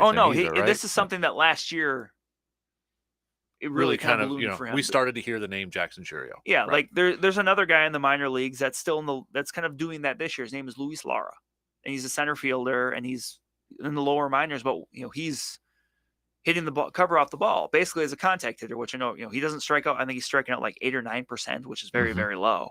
But he's, again, these are all guys that are still young guys that are a ways away. Now, 2 years from now, this could look a lot different, especially in the outfield, but we're not there yet. So kind of saying all of this just to say, the kind of the frustrating thing with the Brewers offense and the reason why it has struggled so much is there's not just one issue. Right now, you have 1, 2, 3, 4. You have 5 spots in the order that entering yesterday were 26th or worse in OPS. So more than half of your lineup is producing among the worst in the majors. Like bottom 4. Bottom 4. Yeah. Not good. And I mentioned Willie Adames a little bit. I mean, he's struggled big time.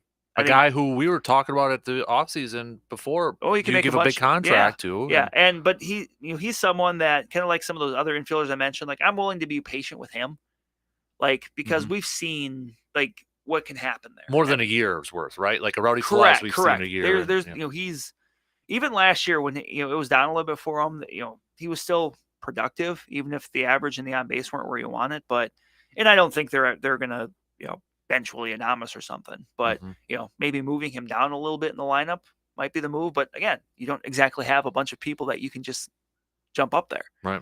So that's kind of the issue is right now you have more than half of your lineup not producing, and you really don't have a lot of internal options. All you can kind of do is, some of the things I suggested, just kind of move, find ways to maybe optimize what you do have. But even still, that's only going to help you so much. But right now, I think Brewers fans would be happy to see just a little bit of help. Right. And it's, I know some of the blame, and I disagree with it. I don't know if you would, but, when you talk about offensive woes, some people are going after maybe Craig Counsell for this. But my question would be, what else is he supposed to do with what he has right at this point? I'm I would agree. So I mean, I don't put all the blame on. Yeah, and Counsell. at this point, like, I'm not, I'm also not willing to say, well, it's it's straight up coaching, like it's the hitting coaches. I mean, we went through that with previous hitting coach, who was now in Pittsburgh, and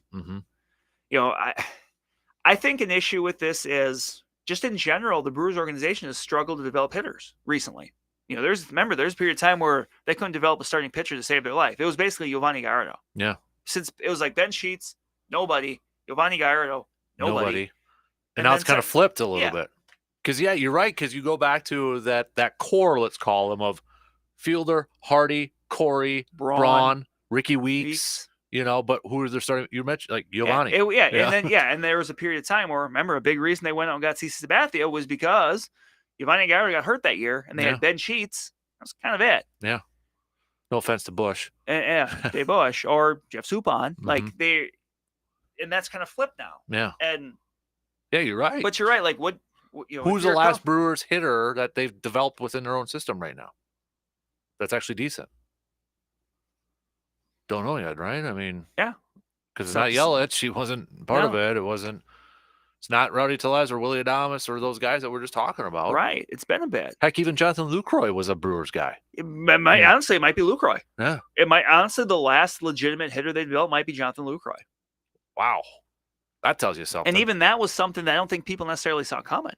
Like that took some time. He didn't show up to the majors and was hitting the ball. Because it took him a couple years afterwards to where he developed into being such a really good hitting catcher. Was the first glimpse that we got of him the backup to Kendall?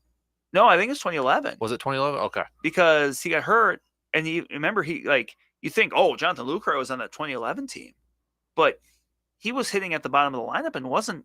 That's right. He wasn't there yet. Don't get me wrong. If you had Jonathan Lucroy of 2014, 2015 on the 2011 team, maybe things are a little different. But he wasn't there yet. But no, now that you mention it, I think Jonathan Lucroy is the last. I mean, maybe you can make the case Carlos Gomez, but again, Carlos Gomez is someone that was traded for. Yeah, he was a high profile prospect with the Mets and then the Twins. So I think you're right. I think it's Jonathan Lucroy, and that says something. That's an indictment on the franchise. Like that's an indictment on this team as a whole because they just haven't been able to develop bats. Yeah, that's why they've had to trade for Christian Yelich and sign Lorenzo Cain and. They've gotten fortunate on some of the lower level signings like an Eric Thames or a Jesus Aguilar or like Mustafa. Those guys came in from the outside. And I mean, maybe at one point it kind of looked like maybe it was going to be Keston, but that didn't. Yeah, that was your best shot. His 2019 was very good, but then obviously that hasn't gone the way they hoped. Like they've had that happen with a few of their high draft picks. Corey Ray, who I don't think is he don't hear his. I don't think he's playing for a team because he was a minor league free agent after last year. Opted not to. I don't know if the Brewers were interested in re-signing him, but I don't think he ever signed with somebody. Like says here, he's a free agent. For that to happen to someone that was a top 10 pick not that long ago, that's kind of unheard of. Because how it felt like you're right. I don't remember last time we mentioned Corey Ray. And we were talking about Corey Ray for how many years? Is he waiting for that jump to come and up there? It just never happened. So is it farm system then? I think is it farther down? Probably. Yeah, I think so. I think you're just. So maybe that's why we should promote Jackson Churio so he doesn't before it goes awry. But yeah, now there are a few. But Tyler Black is another one that's. I think he's AA. But you've got guys that are starting to get those upper levels of minors that maybe are hitting. But I think that's a big part of this reason is for a period of time, the Brewers were able to find bats, even if they were, a bit off the radar. I mentioned, the Jesus Aguilar was a waiver claim. Eric Thames was a signing from Korea that, some of these worked out, but, they just haven't been able to develop their own hitting. Right. And that's kind of really showing right now. Yeah. Well, we focus so much on the major league level coaches, the manager, the hitting coach, the pitching coaches and all that. But when you kind of break it down like you do and go back further, is it in the minor leagues? Is it in AA? Is it AAA or single A or something like that? Is it the is it the people, does it come with like the draft, like the ability to identify talent? Scouts, because there's a lot of these guys. I think of guys like, you can go even a little bit further back, a guy like Jacob Gatewood, who was a pretty high draft pick, but never really made it out of like Double-A with the Brewers. Like there's just so Mhm. many examples of it. And that like there's a lot of those examples in baseball just in general. I Yeah. mean, there's so many times where guys will be high picks and never make it to the majors. But when an offense is struggling this bad, I think part of it is just the players that are at the majors aren't getting the job done. But also part of it is an indictment on the organization Mhm. not being able to develop itself. Like, the pitching, like when you compare it to their pitching, like nobody's out there saying, well, the Brewers can't develop pitching. I mean, that's Right. obvious. Right. But when you do that, you put a lot more pressure on having to go from outside. And remember, the Brewers really didn't spend any money on their offense in the offseason. Mm-hmm. And, I think, last year, the OPS for the Brewers was 10th in the majors. So, like, the offense wasn't as much of an issue last year, but it wasn't like anyone looked at that offense and said, okay, we're set. Mm-hmm. But when you don't spend any legitimate money, like they brought in Brian Anderson on And Jesse Winker. and they traded for. they're big moves outside of the Contreras trade, which again, Like at the time everybody thought thought it was the a great Brewers- yeah. And so far between that and Although Estri Ruiz is stealing a boatload of he's bases. stealing, he is what I think a lot of people thought he would be. Mhm. He's fast and he steals bases. Now, he's kind of come back down to earth a little bit with his batting averages on base percentage, but everyone knew like he could steal bases, Right. and you couldn't foresee the injuries the Brewers were going to have in the outfield. Right. And I would still make that trade 100 times over. Oh, yeah. And remember that you arguably got, your most, between him and Yelich, your most productive offensive player and one of your most productive bullpen guys, because that's also the trade they got Yoel Payamps in. Mm-hmm. So, I mean, that the Brewers offseason had one great move and then a bunch of hope. Mm-hmm. Between Winker and Anderson, which in a vacuum, I didn't think either move was a bad move, Mm-hmm. but it's just tough when that's the moves that you're banking on turning your offense around. Right. That's if you sign a couple guys and we're also bringing him in, then you don't necessarily have the pressure on those guys to produce. Those guys kind of have pressure and had pressure on them to produce because they were looked at as being the quote unquote big moves. Right. Yeah. No, you're good. That was fantastic stuff, man. I got to adjust some stuff here. But, dude, you did your homework. A little bit. And You then, did I your mean, homework, I think the kind of uncovering, so to speak, of the, kind of the organizational, issues developing bats. I think that's something that really hasn't been talked about, but that's big because once you look at the just kind of what's coming up, it's like, it's one thing if you have an issue, but you're like, oh, well, we have possibilities. Mm-hmm. The Brewers don't really have that many legitimate options. Yeah. Not right now. Like I said, this may be a different story a year from now, depending how guys like Jackson Churio and Tyler Black, Mm-hmm. hopefully like Joey Weimer continues to be consistent. And there's some improvement from some younger guys. But right now, they're kind of stuck. Mm-hmm. Stuck in neutral. Good stuff there, man. Appreciate that. If you missed any of it, we're going to put that up on our podcast later on. So, all right, great, Brandon. Since you did your homework, I will grant you your wish. Coming up in the next hour, we're going to do the top 5 plus throwback jerseys pre-2000. I don't know if you saw some of the pics on the Facebook page over there, but can I just say, I'll probably say it again, I could easily just do all 90s NBA jerseys on this thing. Mhm. I don't know. Would you agree? We could Oh, easily, yeah. every pick could be somebody yeah. from a 90s NBA team here. So I did my best to not make it all 5 NBA hoops, but I easily could if we wanted to. So, all right, we're already 2 hours in, baby. Let's take a quick break here and give Brandon some water. Breaking that all down, man. We got some news updates. Then cream of the crop. We'll do cream of the crop and a little Carpet City Flooring Center local spotlight.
All right, final hour, getting ready on this TGIF. Thank gosh it's a Friday here. Coming up this hour, we're gonna have a little fun here because Brandon did such a good job. I won't to keep him any longer so he can go golfing, but because we are going to do for our podcasts, if you know, I shouldn't say every Friday because sometimes it hasn't been Fridays. Well, no, and like the last month I haven't really been in on Fridays just because there's been stuff going on and just scheduling conflicts. But now I'm back. So we do we were texting this week because I was asking Brandon for some advice and that sort of stuff, and we were talking about our podcast stuff, and I'm like, well, should we call it like top 5, even though we always go over top 5, it seems like. And so now, as Brandon named it, top 5 plus. Top 5 plus. So because we've done like, drafts or, top 5, this, that, and the other thing. And we're still looking for suggestions or nominations if you've got a good one that you think we should hit up. And we want your picks on here too. So, but we are doing the top 5 throwback jerseys, not necessarily the logos. It's the jerseys, right? Yes. Because I know some people said, well, the starter jackets with the logo on there.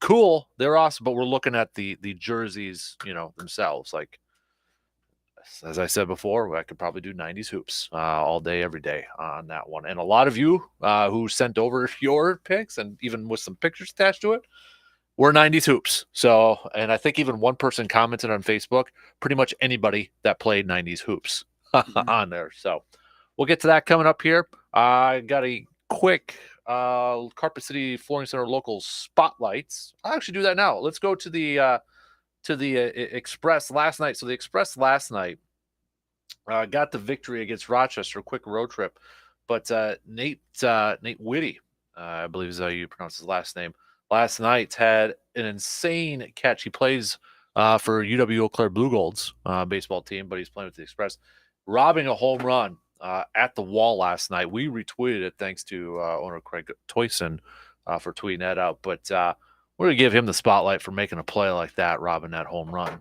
Might be even one of the top plays in Northwoods League this year. So congrats, Nate. Now you're the Carpet City Flooring Center local sports spotlight. How about that? Ready to do a little cream of the crop? I think so. Okay, let me play it.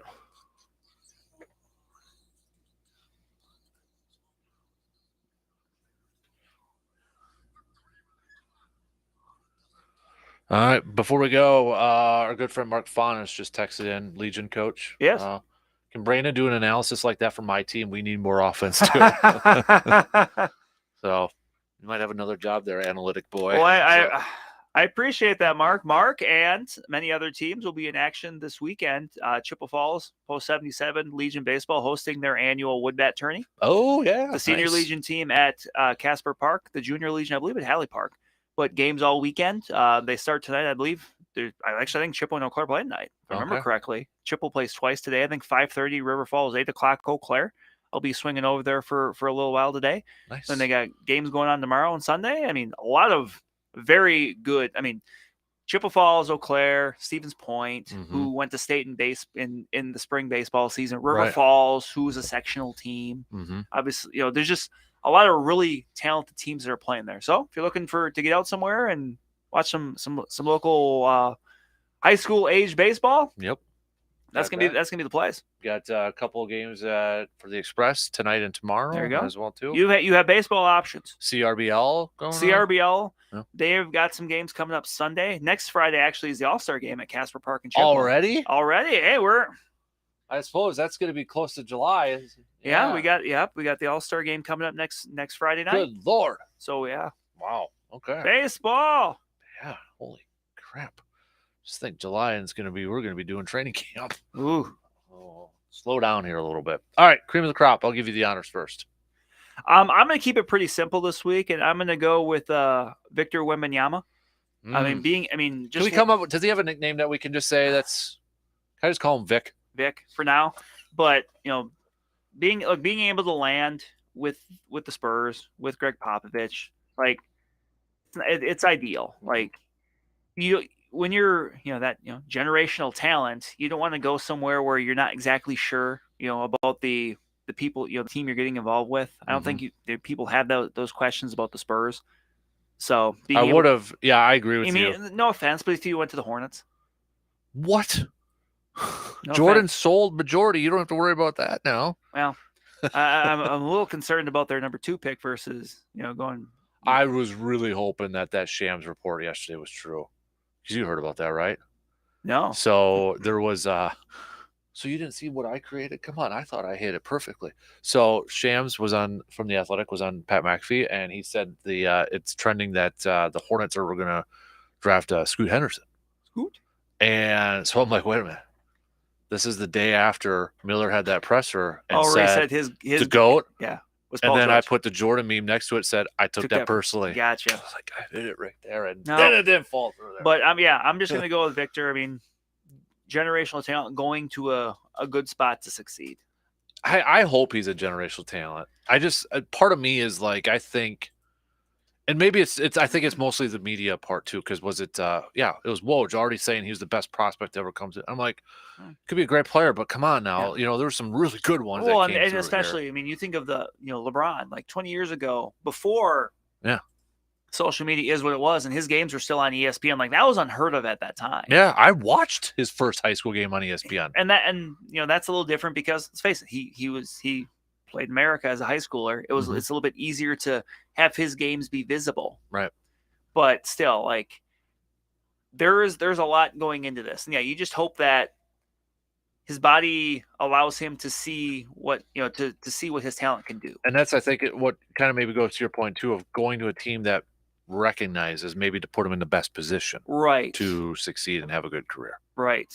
So I was kind of, and I know the history, but I mean, I think a lot of people too were kind of throwing out the Trailblazers would have been cool to pair up with Damian, maybe. Yeah. Damian Lillard. But again, it's like, does that automatically vault him to a Western Conference favorite because you got Damian Lillard and Vic paired over there?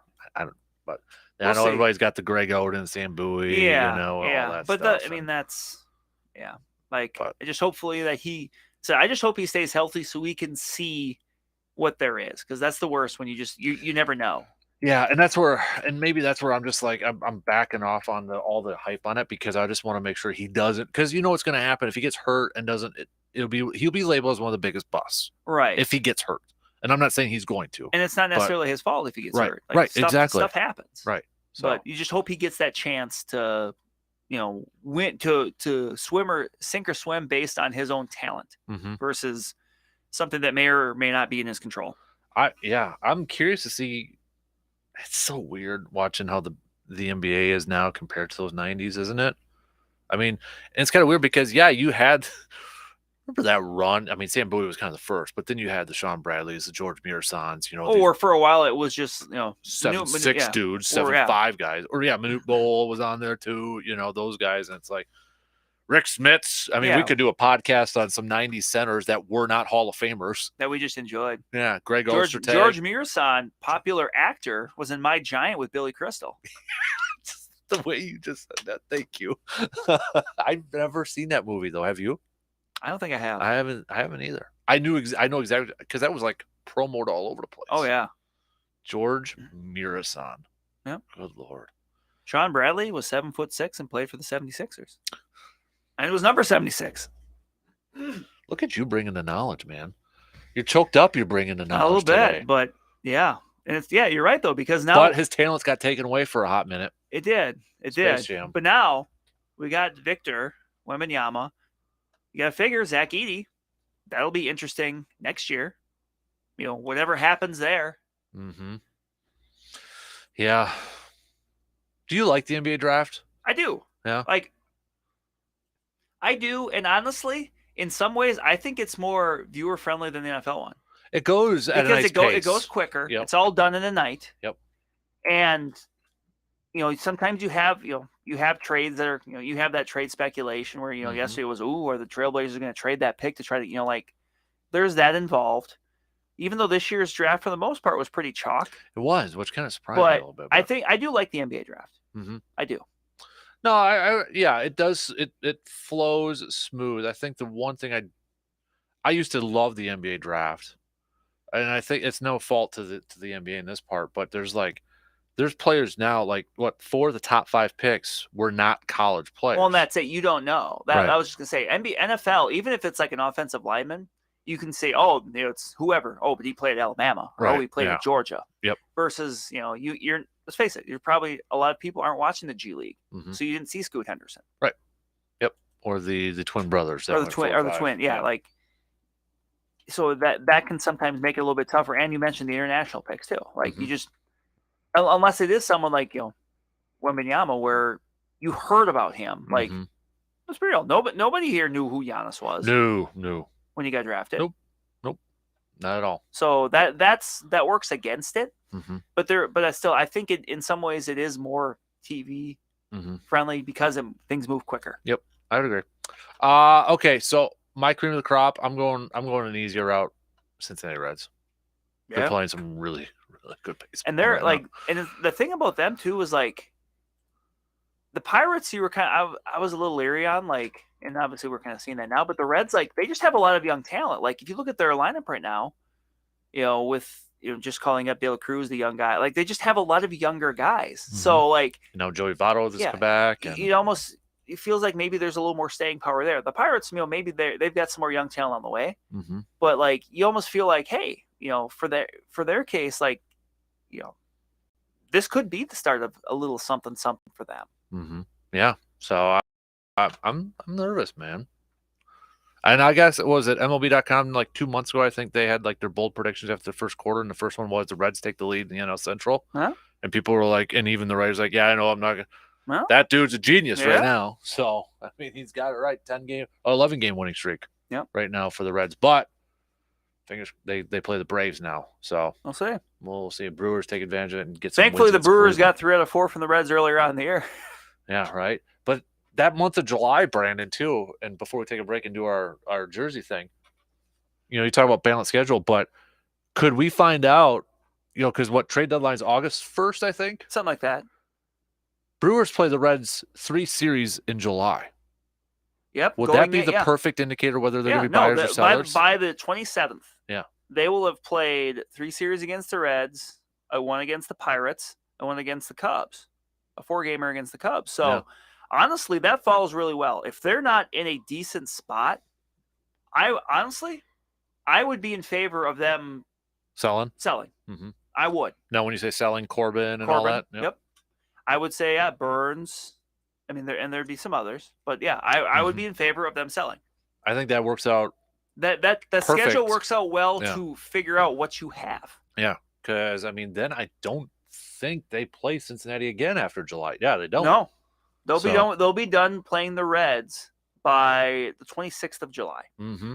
And again, remember, they don't play the Cardinals again until September, and that was and at the start of the year that was looking like, that's going to be that could be for the NL Central. Now who knows? Right.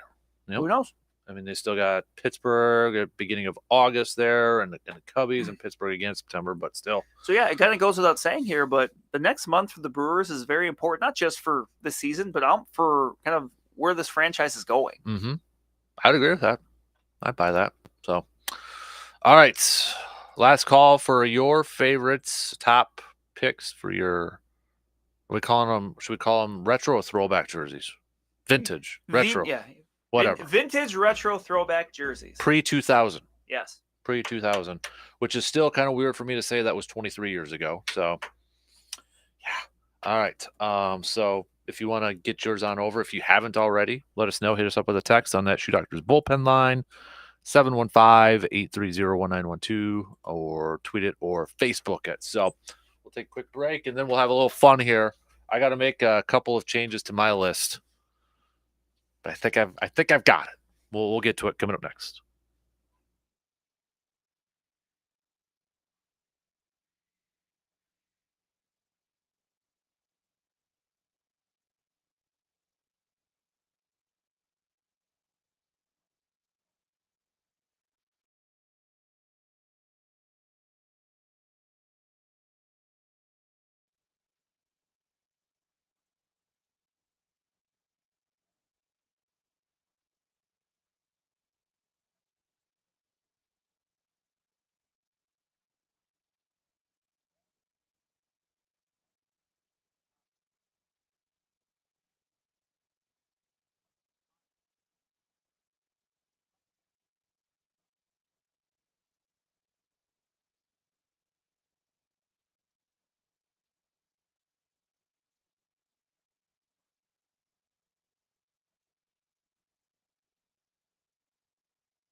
You look like a dude that would. Do you do that stuff when you're like had a couple hams in you? Yeah. The piano playing Depends. and all that. You're a big Vanessa Carlton fan, aren't you? I would walk 1,000 miles. Oh man. So, all right, let's just let's get into it here. We are changing it up here a little bit because it is TGIF. It's Friday. Woo! So we're having a little fun. By the way, Hudson is binge watching all 90s TV shows from TGIF. He's on his second run of Step by Step right now. That's his favorite. So I know you'd be proud of that. Very. But he asked me the other day because he just went through Full House. And he asked me, he's like, Dad, are these all like 90s shows? I'm like, yeah. He's like, I don't like 90s shows. I'm like, yeah. They need to make more shows like that. So trying to get him to watch Cooper, Hanging with Mr. Cooper. Yeah. Next one. But he wanted to do another run of Step by Step. All right. So it is kind of funny now. He will like argue with the TV. So now he's like, Lambert, you can't do that. Talking about like JT and all that. So I figured you'd appreciate that one. I do. So, all right. So we are doing for this segment the top 5 plus. We call it the top 5 plus because we always have honorable mentions. Yeah, honorable mentions because we can never narrow it down to just 5. So, but we are going with our favorite retro vintage throwback jerseys, not logos necessarily, but the jerseys. Because, well, you can go, that could open up another. We're trying to narrow it down here a little bit, is essentially what we're doing. So, I don't know if you would agree, Brandon, but if I wanted to, I could just put up all 90s basketball teams and I'd be satisfied with my top 5. I could do that. I tried to get a variety. I also tried to get a variety in mind, and I think I did a good job. Although I will say that that 90s hoops is well represented. And mine, I'll be honest, because this was tough for me to narrow it down to just 5 and an honorable mention. I'll give you a little tease. I got 2 honorable mentions. I have 3. Dang it. I thought I was going to do that. Never. So, but okay, that tells you how tough it is to kind of narrow it down, right?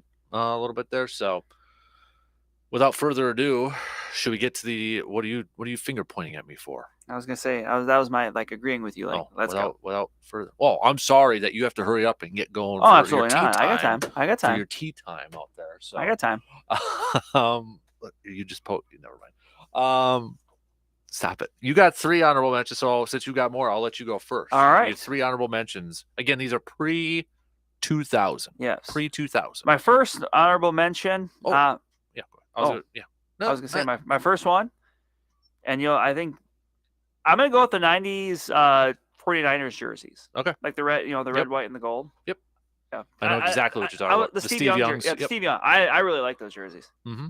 Solid ones. Dion. The Dion jerseys. Merton Hanks. Yes, Merton Hanks. Good old Merton Hanks with the neck head wobble dance thing that he used to do that would just give me a neck ache. Yeah. Thinking about now at my age. So, all right. So one's 49ers. What I'm just you do all your honorable mentions. Okay, just do them all. Okay. Yep. My next one would be they were around for a little while in the early 90s. Quebec Nordiques. Okay. Yep. Hockey team blue, especially the blue one. I really like the blue ones. They're red, white, and blue with the cool logo on the front, but blue, red, white trim. Yep. Very nice.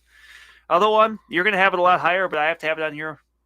Orlando Magic. Oh yeah, definitely higher. I know that, but I really do like that one. Now the black with the pinstripe. The black with the pinstripes. Yep. And not to be outdone, they did have blue with white pinstripes too. Okay, but I like the yeah. That just the 90s seemed like it was an era of pinstripes too with a lot of these hoops jerseys.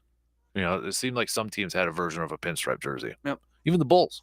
Yeah. They had a black one on there too with red on there. So, all right, those are your honorable mentions. So I've got 2. And they are both 90s hoops on there. So I could have put them in my top 5 if I wanted, but I didn't. My first one, and I know this one might not. I'm probably going to be in the minority on this one, and I get it. Okay, I get it. But when I think of 90s hoops, this is one of the first teams that comes to mind, and this is what I envision them wearing.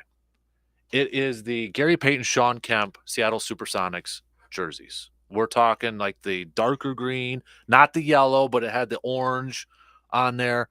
That's what I think of. That it was it pretty? Probably not, but it was. That's when I think of 90s hoops, the Seattle Supersonics and those jerseys are one of the first things that stands out to me. Is that. So that's an honorable mention. Another honorable mention to me is the Toronto Raptors. The Toronto Raptors, Vince Carter age there. You had the purple red Raptor, whatever, in the front. And the 90s seemed like in some cases, and it was the age of like the giant logo. Yeah, Bucks had one. I think of the big deer. Pistons. Atlanta had the big Pac-Man. Yep.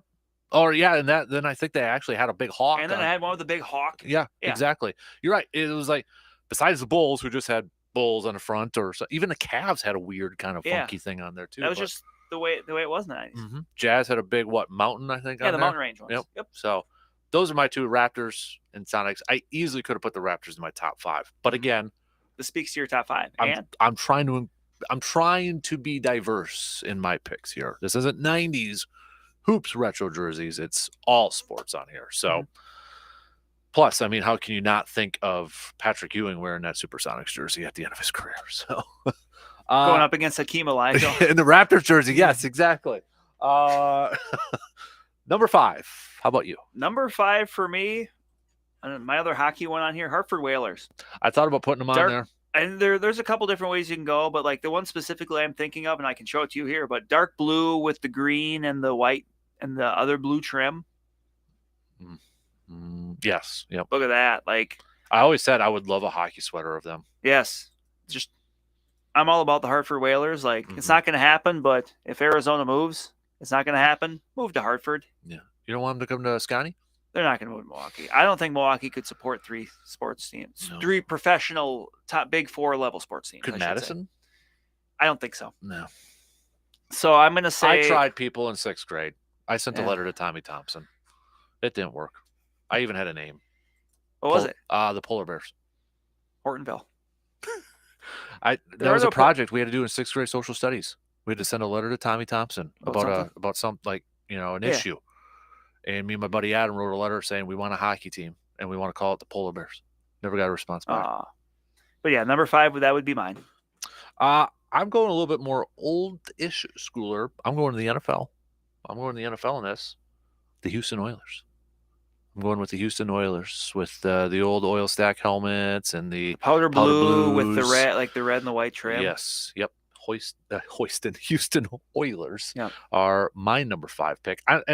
I'll just tell you right now, this would be a popular pick for a lot of people. I don't have the Bucks creamsicles in my top 5. I don't have it. So I'm sorry. I know I'm going to get yelled at. But when I think of some retro, I think of instantly, Warren Moon chucking the ball down the field with those jerseys on the turf. What are you looking at me like that for? I mean, come on, dude. So, all right, number 4. My number 4 is Tampa Bay Creamsicles. Hey, Tampa Bay Buccaneers. There we go. Tampa Bay Buccaneers Creamsicles. Bright orange, baby. Yeah. Hey, one of the best ones. I'm not going to argue. But this is more. Should have said too. This is more of my personal. Yeah, preference. exactly. And that's exactly what this is. But yeah, I think I'm going with the Trent Dilfers. Yeah, that's a good one too. Although, I mean, it went back further than that. You could say like Doug Williams. Yeah, because when you said Trent Dilfer, I think of like the gold pants. Yeah, and when they won the Super Bowl with Warren Sapp and John Gruden. But no, it's like creamsicles. Yeah, creamsicle. So my number 4 was actually one of your honorable mentions. The San Francisco 49ers jerseys on there. Just the outline of the numbers, like that, like the black outline where they really stood out. And I think of Super Bowl with the 94 49ers is probably the best way to describe it, is the Jerry Rice, the Steve Youngs, the Ricky Waters, the Deion Sanders, those guys. Actually, too. I just thought of an idea for another top 5 going off this. The top 5 best, not throwbacks, but just top 5 best, like longer tenured jerseys. Ooh. You're like Steelers, can you remember that? Because Packers, something like that, like ones that have been around a long time and just have their own, like, I guess we'd have to think of a good way to phrase it, but you know what I'm saying. Yeah. So remember that, because then when I ask you what about top 5, you're like, I don't know. So remember that one. All right. So that was my number 4 is the 49ers. Number 3 for you. Houston Oilers. Nice. Okay. The Earl Campbell, Warren Moons. Yep. You just picture Earl Campbell's jersey getting ripped off in the old films. Yeah. But I mean, powder blue, like, come on. Yeah. I mean, you said there's just something about that, like playing in the Astrodome, Warren Moon slinging it around. Yep. Oh yeah. Even the early versions of Steve McNair, You know, if you want to go, early versions of Steve McNair, Jeff Fisher, Eddie George, and such on there. So, that's a good pick. My number 3, I'm going back to my well of the 90s era hoops.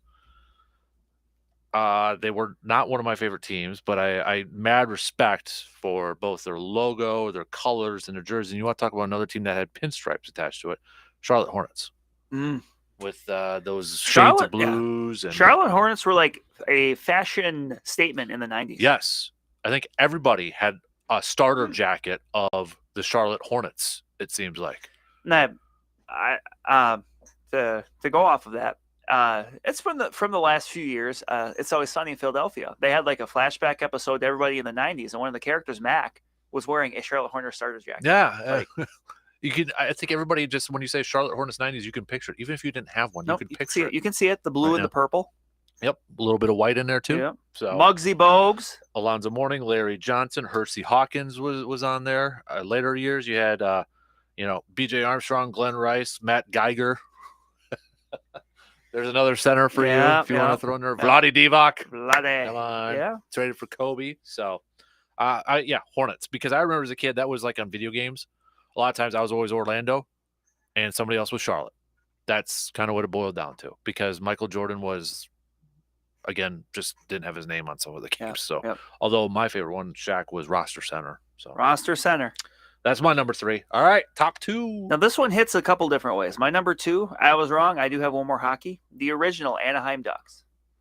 I'll just tell you, that is also my number 2. Yeah. That's also. Not only does it hit in the NHL, but it hits in the Mighty Ducks movies. Yes, that's with like the duck.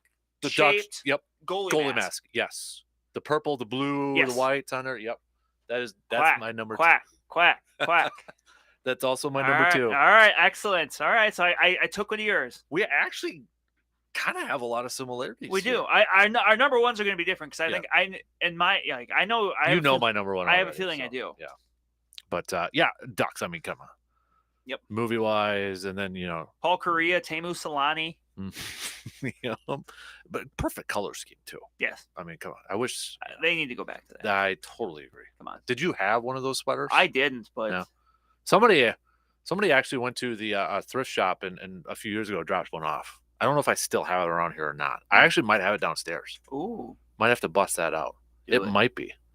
Does it have like a name or number in the back, or is it just the jersey? I can't remember, to be honest with you. I'll have to do some digging and see if I can find it. I would get one, but I would get one that was the name and the number on the back was like Conway 96. Now I've seen the Conway jerseys, but it's the green. It's the green. It's from like the first movie. Yep.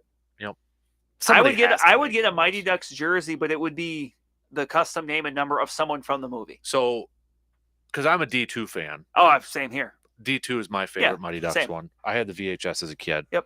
I'd want one of those Duck jerseys. Would you go Conway or Banks? I don't think. I might just have fun with it. I might go Averman. You could see me being an Averman guy. Yep. I'd go Averman. That's a good one. Maybe Russ Tyler, little knuckle puck. Yep. I would probably have to go Tyler, because every kid in our generation, you tried the knuckle. It's like the Happy Gilmore golf shot. You tried that. You tried the Russ Tyler. Or do we go Bash Brothers? I was going to say Bash Brothers too, but I just thought of another idea for a podcast. Top 5 moves you made in sports based off of movies. Happy Gilmore. Well, those are 2 right there. The knuckle puck. Did you try to put the stickum on your hands? Yes. Yes, from Little Giants. I mean, everybody tried that, right? You'd try to do a little something on there. Little Giants. Maybe a batting stance from one of the movies from somebody on there. I stole my batting stance from Jeff Cirillo, so. Well, we could have fun with that one too. We could. That'd be another. But one of my biggest pet peeves, though, is if you're in a football movie and your character is the quarterback, you better at least look like you know how to swing football. I can't stand that. Yeah, that's one of the reasons I love Major League so much is the action. The actual in-game action looks like legitimate. 100%. Because Benny the Jet was in D2 from the Sandlot. Yeah, he was. He's fast there too. Yeah, he couldn't stop. He was fast. He was fast there. He could stop when it mattered, though. He could stop when it mattered. So, or you get Goldberg, Cat Stevens, Julie the Cat Gaffney. Why do I say Cat Stevens all I the don't time? know. I always say Cat Stevens. I don't Thank know. you for correcting me. You don't want Trinidad and Tobago jersey? I would. Because there's it on the cover. They scored a goal. Yeah, they did. They scored a goal. All right, so we both had D2 on there, or Yep. D2 or Mighty Ducks on there. All right, number one, you go for it. Let me see if I can. Is it a baseball one? No. So you don't even have. Any I don't have a baseball baseball ones. one on here, which I thought about maybe Houston. You know, like that was a popular pick on our. Those are those. That's a good one. Picks. We had the retro Brewers. Yeah, we're thrown on there. Had a couple of Blue Jay ones. Yeah, I do like the blue. Yeah, but no, I actually now that I think about that, no, I didn't have any baseball. Neither did I. So interesting. And this is what I've mentioned this on here before. Is it football? No, it's basketball. Oh, NBA now. Let me see if I and can. not 90s. 2000s? No, it can't be. Oh, that's right. 80s. What did I wear for the Kasper Classic? So it is the Nuggets. It's Okay, the 1980s Denver Nuggets with the it's like dark blue with the rainbow background. I love that jersey. Mm-hmm. Well played, sir. Yep. Well played. All right. Do I really have to say mine? Nah, you don't. You should just because, but Yeah. we know it. It's Orlando. Yep. It's 100% Orlando. And it's the Shaq and Penny era of it. It's the black pinstripes. It's the white with the black pinstripes. It's the sweet blue that they would wear sometimes with the white pinstripes on there. But I remember as a kid. Now, thankfully, G-Man, the Shaq and Penny jerseys I've gotten a couple years ago, they are the black with the white pinstripes on there. But I remember as a kid, Brandon, you couldn't, at least the magazines that I got, because you couldn't order on the internet, you had to get these catalogs, right? And that's how you'd order your jerseys.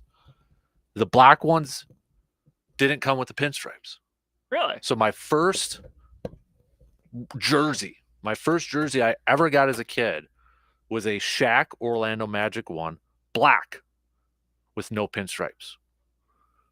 Weird. Yeah.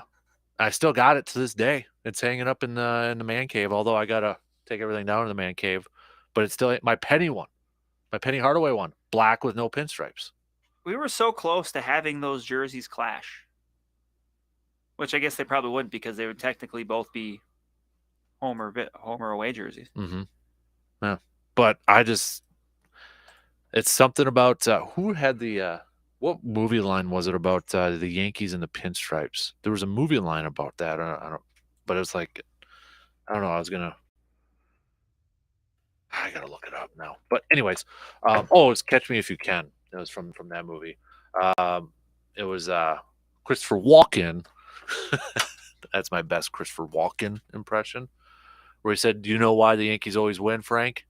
And then Leonardo DiCaprio says, "Because they have Mickey Mantle." And good answer, but it was like, no, it's because the other teams can't stop staring at those damn pinstripes. 90s hoops. Come on. The Bulls had a pinstripe jersey. The Magic had a pinstripe jersey. Orlando had a pinstripe jersey. Charlotte had a pinstripe jersey. You don't see pinstripe jerseys anymore in basketball. No, you don't. Not a fan of the, it wasn't bad, but the Trace McGrady era jerseys where it was like that blue, but then like the holographic stars you could kind of see.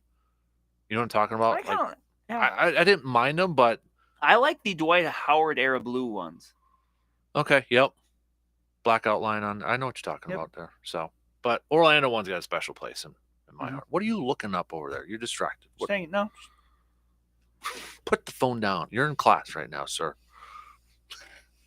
All right, to recap it really quick, your honorable mentions. I don't remember. I have to look at my phone. I'll do it. My honorable mentions: Raptors, Sonics, but the Sonics with the Sean Kemp and Gary Payton, the orange mixed in there. Sam Perkins chucking a 3 from the top. The Houston Oilers 5, San Francisco 49ers 94 at 4, Hornets 3, Ducks 2, Magic number 1. Honorable mentions: 90s 49ers, Quebec Nordiques, Orlando Magic, the ones you like. Mm-hmm. Top 5, number 5, Hartford Whalers with the dark blue. Number 4, the Tampa Bay Buccaneer Creamsicle. Number 3, Houston Oilers. Number 2, Anaheim Mighty Ducks Originals. Number 1, Denver Nuggets, the 1980s Rainbow Home Blue jerseys. One team I did have written on here that I didn't mention that didn't make it, but I wouldn't mind if they were on my honorable mention. I'd go with the Vancouver Grizzlies. Another big old bear on the front. That could almost be its own category, just like giant Giant mascot, logo 90s mascot. NBA. Yeah. Really, I'm going to look this up because even the Magic in the front, they had their logo and had the star as were the A. It's like the Bulls, the only one that had just Bulls. Maybe. Trying to think of Pacers, maybe too, because I think they just had Indiana or something in the front, or even, Boston really didn't do anything either. Celtics, so maybe the older school teams there, but Lakers really just had the curse of Lakers, I think. So, but yeah, that was a good age. All right, Brandon, good work. Good work. Why can't I get a picture of you doing thumbs up so you don't send me the same one over? All right, quick break, and then we'll be back to finish up the program on this Friday morning.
I do want to give a shout out to.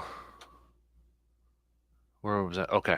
No, I wanted to give a shout out to the people who did make their picks for Yes. their iconic jerseys as well. For the, how did we phrase it? Most or your favorite throwback jerseys pre 2000. So here are some of the picks. Some people went with their top 5. Some just went with just one or a couple. Don't matter. But let's just go through a list. Brewers powder blue, which I figured that would be a popular one. Blue Jays, that was from Casey. Kevin went with Blue Jays, powder blues, and the Astros rainbow jerseys.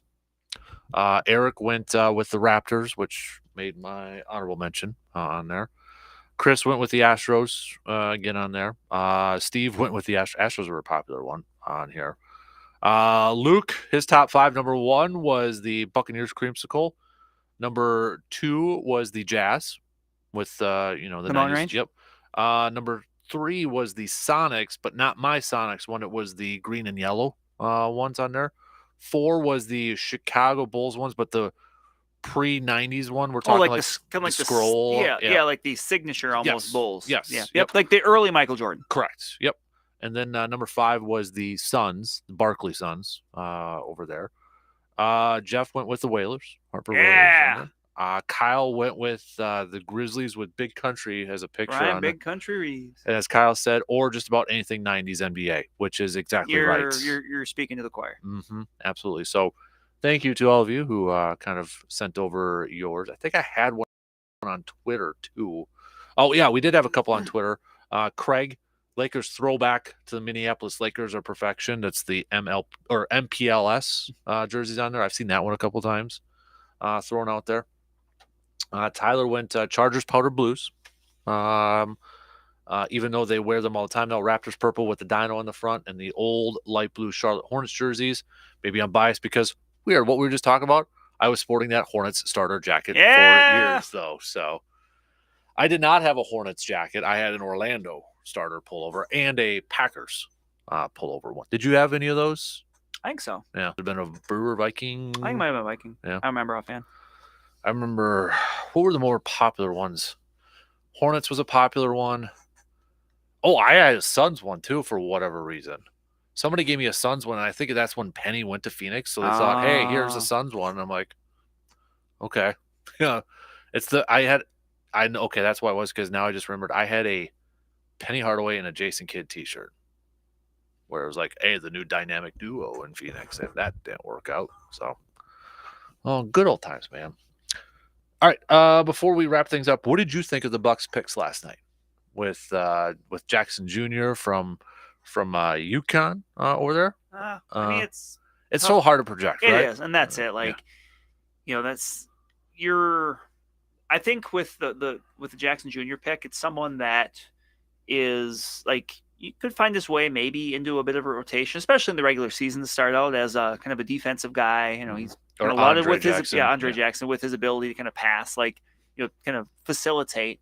Not necessarily a great shooter. Yeah, point forward, plays D.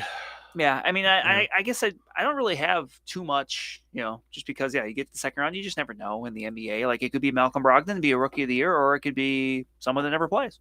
I liked the pick in terms of, I think he contribute coming off the bench, being that facilitator, helping out on defense. I'm not expecting a lot from offense, and maybe that's something that I can grow with him. He does have a funky looking shot. I don't know if The interesting thing, I think, is now you're going to start to see how Coach Griffin differentiates from Coach Bud, because the fact that he's maybe isn't a great shooter, that might not have played with Budenholzer, because obviously his plan was always surround Giannis with shooters, Right. get 3-point shooting. Like, it might not be, and that was kind of, I mean, you remember Beauchamp last year was kind of regarded as like not a very consistent shooter, and maybe that's part of the discord that was kind of pure speculation with John Horst and Budenholzer Maybe. kind of boiling, because I still feel like the Jay Crowder thing, when you trade 5 second-round picks and the guy's he not doesn't playing, like, you wonder. there had to have been a little bit of discord between coach and GM. Pure speculation, but that's just my thoughts. Yeah. Over there. But I think he'll get, and honestly, the Bucks need him, but I think he'll get playing time because, one, how much can they afford to build their roster? A lot of guys making a lot of coins, so these youngsters are going to have to step it up and play. Yeah. So I think he'll be a contributor off the bench right away. Yeah. But he's going to have to, and Beauchamp's going to be another guy that's going to have to. And that's where, too, with Adrian Griffin, what was one of the defense, but also he's been known, what's one of his fortes is developing these younger players. And that's maybe where it kind of helps with their second pick, the last pick in the draft, Chris Livingston. Because I think when you look at a lot of the reports, everybody said really raw. You know, he's got talent, he's got athleticism, but he's really raw. And I think Bucks have to make that pick knowing, okay, this might be a couple years down the road. Right. I mean, you have those 2 second-round picks. You figure, like, okay, one can help right away. One's a project. Yep. So I'll throw out this comp. And I think when it gets dangerous when you throw player comps for some people, because I think some people take it as when you throw a player comp out there, that means, oh, you're saying he's the next so-and-so. Not all the time. You know, it's a player comp to, like, okay, you know, size, skills, maybe could develop into a player similar to that. And when I was looking at Livingston stuff, 6'6", 6'7", again, I don't know how you can have different variations all over. There was one brand I was reading his wingspan. They said at the combine or something like that, his wingspan was like 6'10.5", but then at like Kentucky it was 6'8". It's like, how is it that different? You know, that sort of thing. But looking at, you know, his size, it was like 6'6", 6'7", and 220. And they were saying, you know, he does a lot of his work around the rim. Will shoot the three. There's really nothing in the middle. The player that came to my mind right away was Jimmy Butler. You know, that size. Jimmy Butler does a lot of that stuff within the lane. Yeah. Gets the free throw line. But yeah, and I'm not saying he's not Butler. saying he's Jimmy Butler, but that type of player. And then I'm like, okay, I'm really going down this rabbit hole. The one player who credited Adrian Griffin with his development, Jimmy Butler. I'm like, okay, well, but got to give that one a couple years. Oh, yeah, absolutely. And Jimmy Butler, too. Remember, he wasn't Jimmy Butler right away. No. You know, it took a little bit. And that was Adrian Griffin when he was with Chicago. Kind of helped develop that. So, I don't know. We'll see. It's a crapshoot. You know, it's even some of those top picks we're not going to know if they're going to be, you know, first-year guys or besides Vic. You'll get next year, and it'll be like, oh, yeah, I forgot that person was a top 10 pick. Mm-hmm. But really quick, do you think the Bucks need to make a counter move for what the Celtics are doing with Porzingis and all that? I don't know if you need to make a counter move. I think you just need to make the right moves, and we'll see what that is. Because with Chris Middleton, he's free agent now. Brook Lopez, free agent. Like, I think Middleton's back. I would, yeah. Especially if was involved with the coaching search. Yeah, I think he just wants to see what's out there. But and I know some people are like, because he's not going to get $40 million a year. That's what he opted out of. It was 40. I don't think he's going to get that. And I know some people are like, why wouldn't he do that? Probably his last real big contract. Right. So you want a little bit longer term security at that. Right. At that point. But I don't know. Well, been some interesting moves as of late. I think Golden State gave up a lot for Chris Paul. They did. Poole and a couple first round picks. But they did get in the draft. They did get a Wisconsin guy. What is with them getting Wisconsin? And here's the other thing. Why are these Wisconsin kids not playing for the Badgers? Well, that's been a long-term question. This kid, blank on his name, I can picture him though. Yeah. He started off at Illinois and then transferred, to the West Coast, played in the WAC conference. Played St. Mary's, wasn't it? Yeah. St. Mary's. No, it wasn't St. Mary's. Was it St. Mary's? No, I don't. Anyways, but it's like, okay, you got another Milwaukee kid going to Golden State Wizards, for crying out loud. Brandon Budzinski. Yes. And Santa Clara, my bad. Santa Clara, yeah. So, but he's a sharpshooter, I think, right? Yeah. Well, Golden State finally got one. Weird. State has a long track record of. Well, they did trade Patrick Baldwin Jr. Yeah. So they got rid of one Wisconsin guy, I guess, and sent them to, I think, Washington it was, going to the Wizards to join up with another Wisconsin guy, Johnny Davis. Yeah. So Johnny Davis might have a bigger role this year. Might. He played really good down the stretch last year. When you get to play. Yeah. Well, have fun golfing, okay? I will send you lots of pictures. Yeah. Then I'll be blocking you. Oh. All right. If you missed Brandon's breakdown, deep dive into the Brewers' offensive woes, that's going to be up on the podcast coming up fairly soon, along with our top 5 plus. Have a good weekend. We'll be back Tuesday.